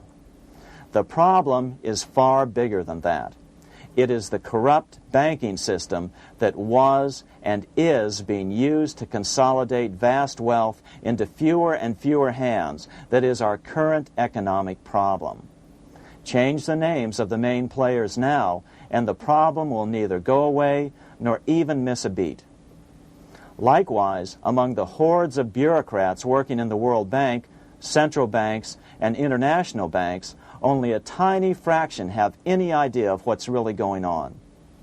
No doubt they'd be horrified to learn that their work is contributing to the terrible impoverishment and gradual enslavement of mankind to a few incredibly rich plutocrats.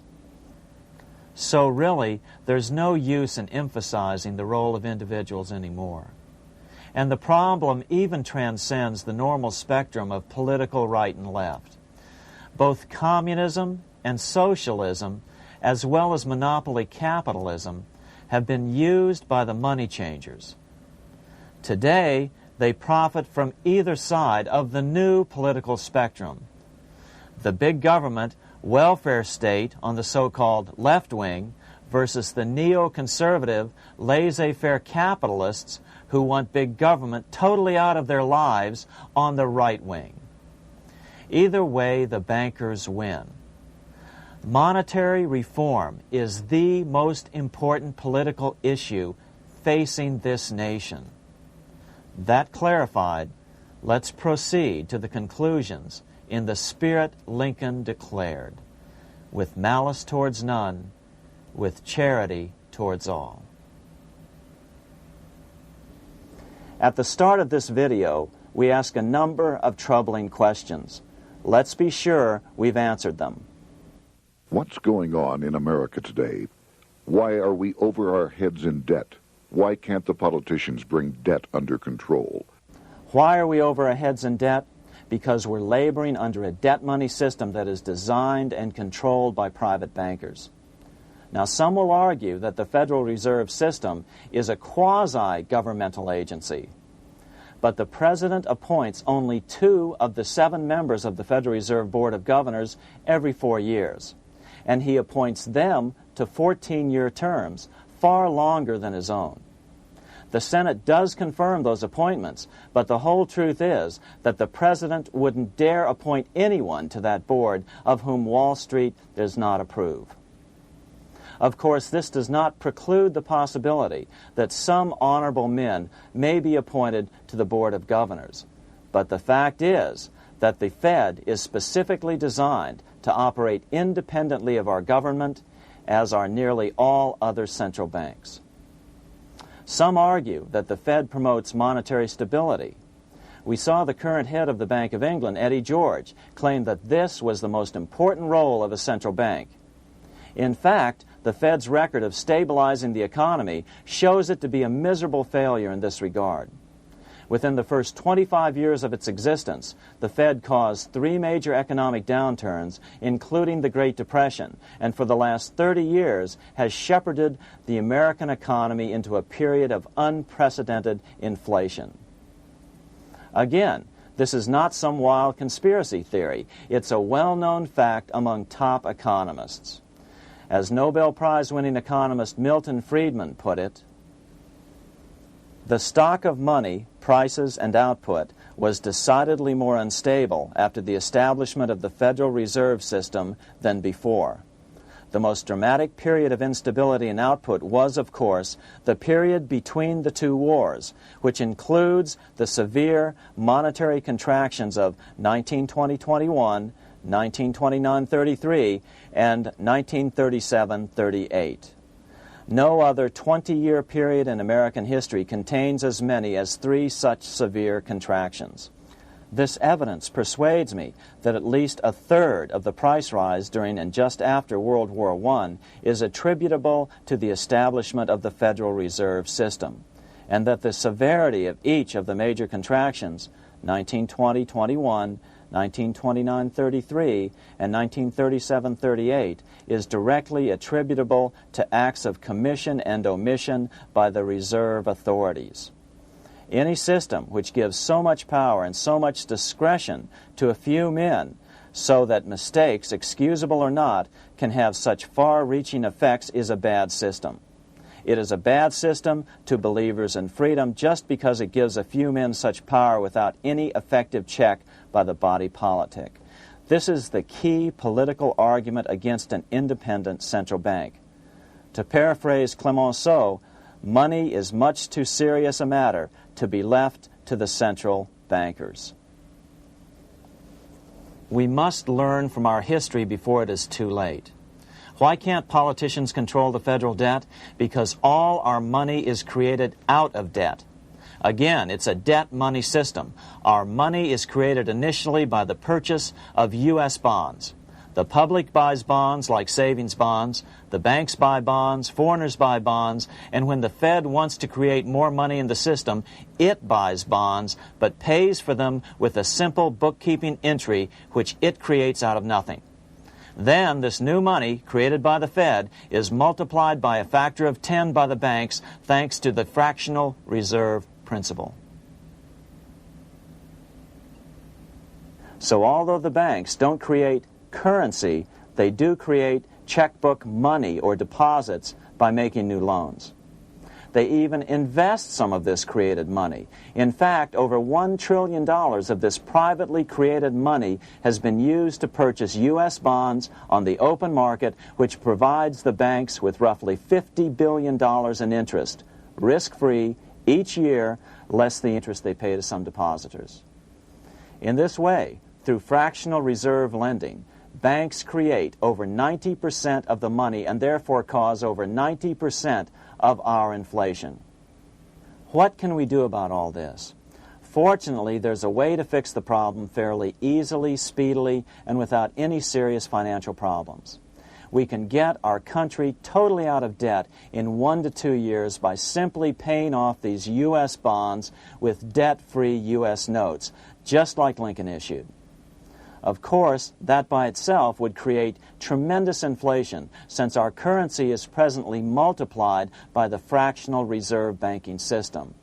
But here's the ingenious solution, advanced in part by Milton Friedman, to keep the money supply stable and avoid inflation and deflation while the debt is retired.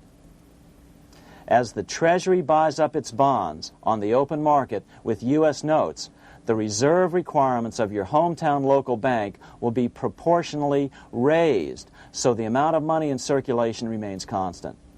As those holding bonds are paid off in U.S. notes, they will deposit this money, thus making available the currency then needed by the banks to increase their reserves. Once all the U.S. bonds are replaced with U.S. notes, banks will be at 100% reserve banking instead of the fractional reserve system currently in use. From this point on, the former Fed buildings will only be needed as a central clearinghouse for checks and as vaults for U.S. notes. The Federal Reserve Act will no longer be necessary and could be repealed. Monetary power can be transferred back to the Treasury Department. There would be no further creation or contraction of money by banks. By doing it this way, our national debt can be paid off in a single year or so, and the Fed and fractional reserve banking abolished without national bankruptcy, financial collapse, inflation or deflation, or any significant change in the way the average American goes about his business. To the average person, the primary difference would be that for the first time since the Federal Reserve Act was passed in 1913, taxes would begin to go down. Now there's a real national blessing for you, rather than for Hamilton's banker friends. Now let's take a look at these proposals in more detail. Here are the main provisions of a Monetary Reform Act which needs to be passed by Congress. We've drafted a proposed Monetary Reform Act which follows at the end of this tape. Of course, variations with the same results would be equally welcome. 1. Pay off the debt with debt-free U.S. notes. As Thomas Edison put it, if the U.S. can issue a dollar bond, it can issue a dollar bill. They both rest purely on the faith and credit of the United States government. This amounts to a simple substitution of one type of government obligation for another. One bears interest, the other doesn't. Federal Reserve notes could be used for this as well, but could not be printed after the Fed's abolished as we propose, so we suggest using U.S. notes instead. 2. Abolish fractional reserve banking. As the debt is paid off, the reserve requirements of all banks and financial institutions would be raised proportionally at the same time to absorb the new U.S. notes, which would be deposited and become the bank's increased reserves. Towards the end of the first year of the transition period, the remaining liabilities of financial institutions would be assumed or acquired by the U.S. government in a one-time operation. In other words, they too would eventually be paid off with debt-free U.S. notes in order to keep the total money supply stable. At the end of the first year or so, all of the national debt would be paid, and we could start enjoying the benefits of full reserve banking. The Fed would be obsolete, an anachronism. 3. Repeal the Federal Reserve Act of 1913 and the National Banking Act of 1864. These acts delegate the money power to a private banking monopoly. They must be repealed, and the money power handed back to the Department of Treasury, where they were initially under President Abraham Lincoln. No banker or person in any way affiliated with financial institutions should be allowed to regulate banking. After the first two reforms, these acts would serve no useful purpose anyway, since they relate to a fractional reserve banking system. 4. Withdraw the U.S. from the IMF, the BIS, and the World Bank. These institutions, like the Federal Reserve, are designed to further centralize the power of the international bankers over the world's economy, and the U.S. must withdraw from them. Their harmless functions, such as currency exchange, can be accomplished either nationally or in new organizations limited to those functions. Such a monetary reform act would guarantee that the amount of money in circulation would stay very stable, causing neither inflation nor deflation. Remember, for the last 3 decades, the Fed has doubled the American money supply every 10 years. That fact and fractional reserve banking are the real causes of inflation and the reduction in our buying power, a hidden tax. These and other taxes are the real reasons both parents now have to work just to get by. The money supply should increase slowly to keep prices stable, roughly in proportion to population growth, about 3% per year, not at the whim of a group of bankers meeting in secret. In fact, all future decisions on how much money will be in the American economy must be made based on statistics of population growth and the price level index. The new monetary regulators and the Treasury Department, perhaps called the Monetary Committee, would have absolutely no discretion in this matter except in time of declared war. This would ensure a steady, stable money growth of roughly 3% per year, resulting in stable prices and no sharp changes in the money supply.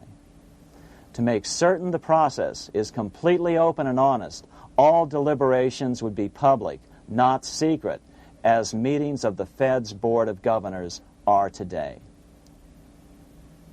How do we know this will work?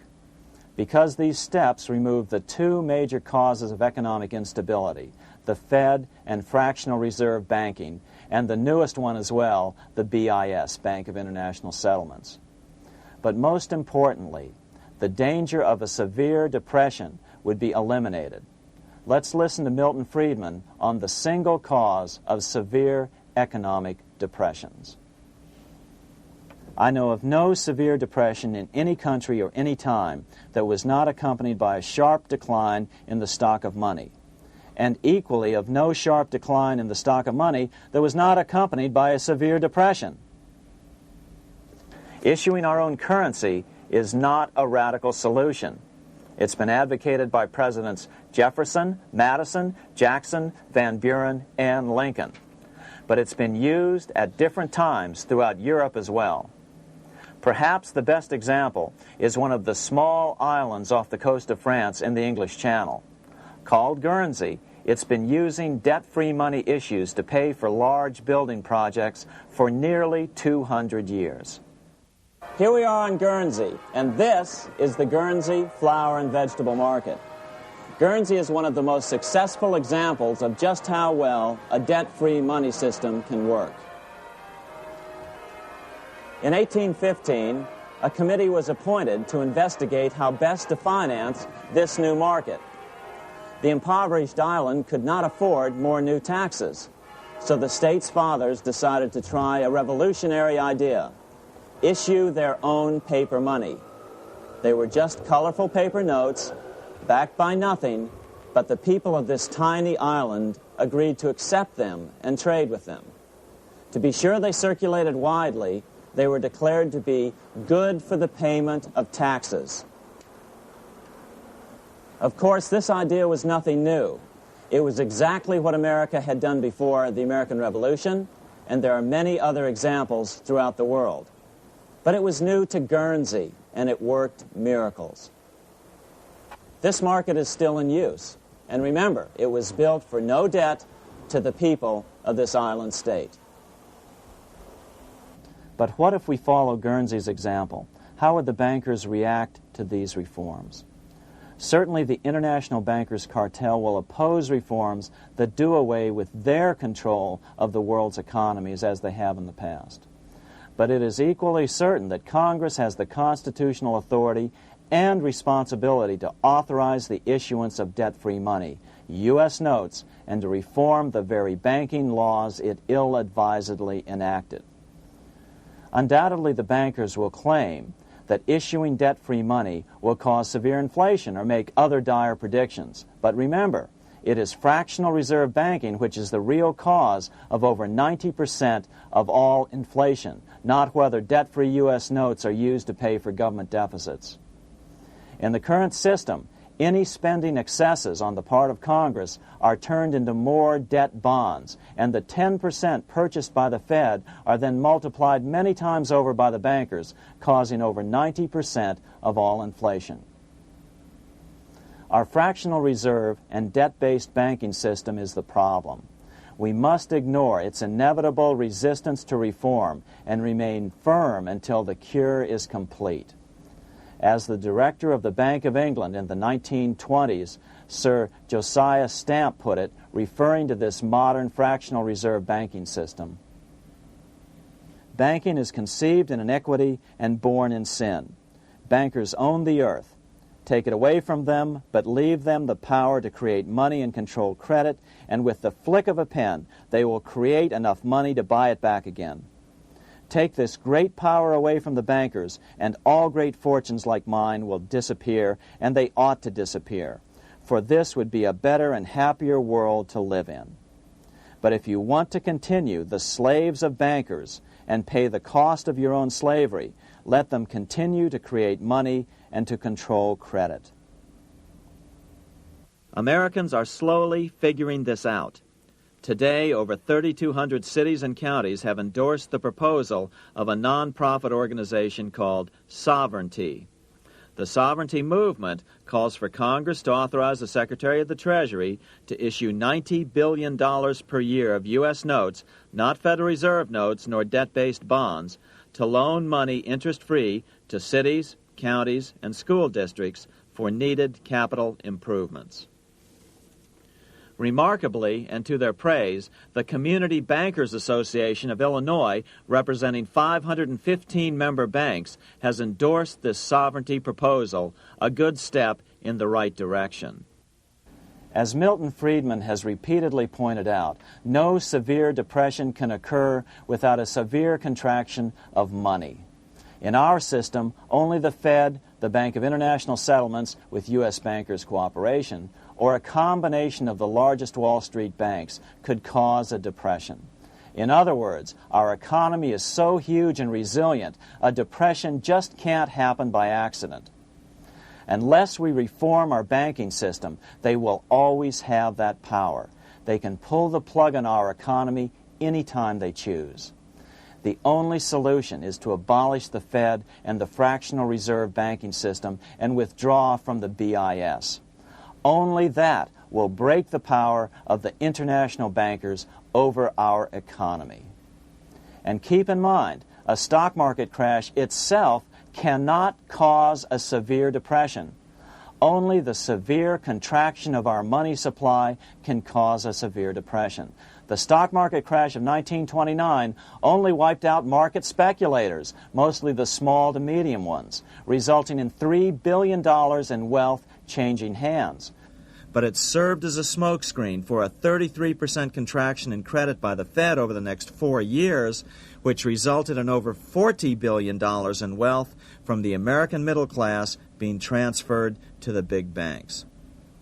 Then, despite impotent howls of protest from a divided Congress, the independent Fed kept the money supply contracted for a full decade. Only World War II ended the terrible suffering the Fed inflicted on the American people. In a depression, the remaining wealth of the debt-burdened American middle class will be wiped out by unemployment, declining wages, and the resulting foreclosures. If we start to act to reform our monetary system, the money changers may do what they did in 1929 and then the 1930s, crash the stock market and use that as a smokescreen while contracting the money supply. But if we're determined to fight to regain control over our money, we can come out of it fairly quickly, perhaps in only a very few months, as U.S. notes begin to circulate and replace the money withdrawn by the bankers. The longer we wait, the greater the danger we'll permanently lose control of our nation. But some still wonder why the international bankers would want to cause a depression. Wouldn't that be killing the goose that is currently laying all those golden interest eggs? Remember what Larry Bates said at the first of this videotape. You see, in periods of economic upheaval, in economic crisis, wealth is not destroyed. It is merely transferred. Do we have any hints as to what the money changers have in store for us? Here's what David Rockefeller, the chairman of Chase Manhattan Bank, the largest Wall Street bank, had to say. We are on the verge of a global transformation. All we need is the right major crisis and the nation will accept the New World Order. So, crisis is needed to fulfill their plans quickly. The only question is when the crisis will occur. Fortunately, we probably have a little time. It's unlikely that this crisis will occur before the 1996 elections, but after that, the danger begins rising. But whether or not they decide to cause a crash or a depression through relentless increases in taxes and the loss of hundreds of thousands of jobs being sent overseas thanks to trade agreements such as GATT and NAFTA, the American middle class is an endangered species. Cheaper labor, including slave labor in Red China, which Harry Wu has heroically documented, is being used to compete with American labor. In other words, money is being consolidated in fewer and fewer hands as never before in the history of this nation or the world. Without reform, the American middle class will soon be extinct, leaving only the very rich few and the very many poor, as has already occurred in most of the world.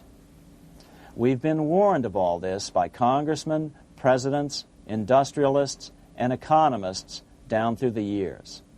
Religious leaders, too, have seen the danger. About 1898, during the time of William Jennings Bryan, Pope Leo XIII put it this way. On the one side, there is the party which holds the power because it holds the wealth, which has in its grasp all labor and all trade, which manipulates for its own benefit and its own purposes all the sources of supply, and which is powerfully represented in the councils of state itself.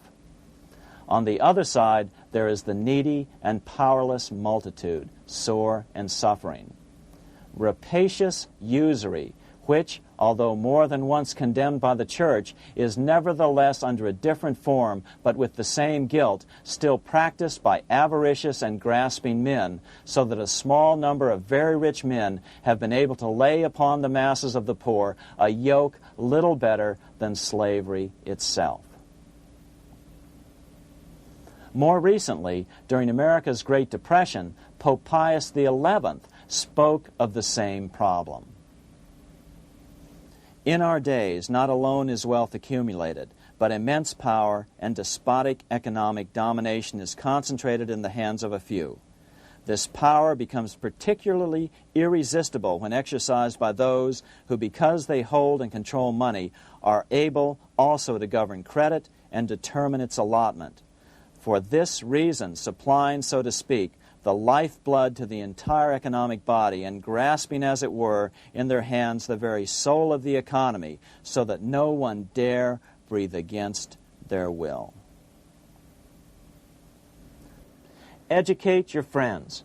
Our country needs a solid group who really understand how our money is manipulated and what the solutions really are. Because if a depression comes, there will be those who call themselves conservatives who will come forward advancing solutions framed by the international bankers. Beware of calls to return to a gold standard. Why? Simple, because never before has so much gold been so concentrated outside of American hands. And never before has so much gold been in the hands of international governmental bodies such as the World Bank and International Monetary Fund.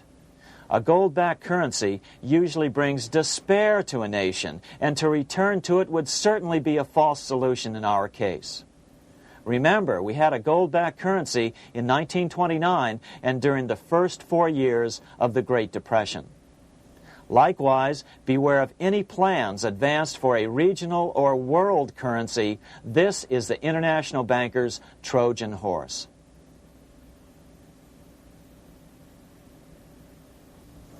Educate your member of Congress. It only takes a few persuasive members to make the others pay attention. Most congressmen just don't understand the system. Some understand it, but are so influenced by bank PAC contributions that they ignore it, not realizing the gravity of their neglect. We hope we've made a valuable contribution to the national debate on monetary reform. It remains for each man to do his duty, consistent with his state in life. May God give us the light to help reform our nation and ourselves. We say ourselves because ultimately vast multitudes of men are going to be driven more and more to desperation by the accumulation of the world's wealth in fewer and fewer hands. Men will tend to become like their oppressors, selfish and greedy. Rather, let's keep in mind during this period of reform a warning not to lose sight of greater things, as Pope Pius XI put it. For what will it profit men that a more prudent distribution and use of riches make it possible for them to gain even the whole world, if thereby they suffer the loss of their own souls? What will it profit to teach them sound principles in economics, if they permit themselves to be so swept away by selfishness, by unbridled and sordid greed, that hearing the commandments of the Lord, they do all things contrary?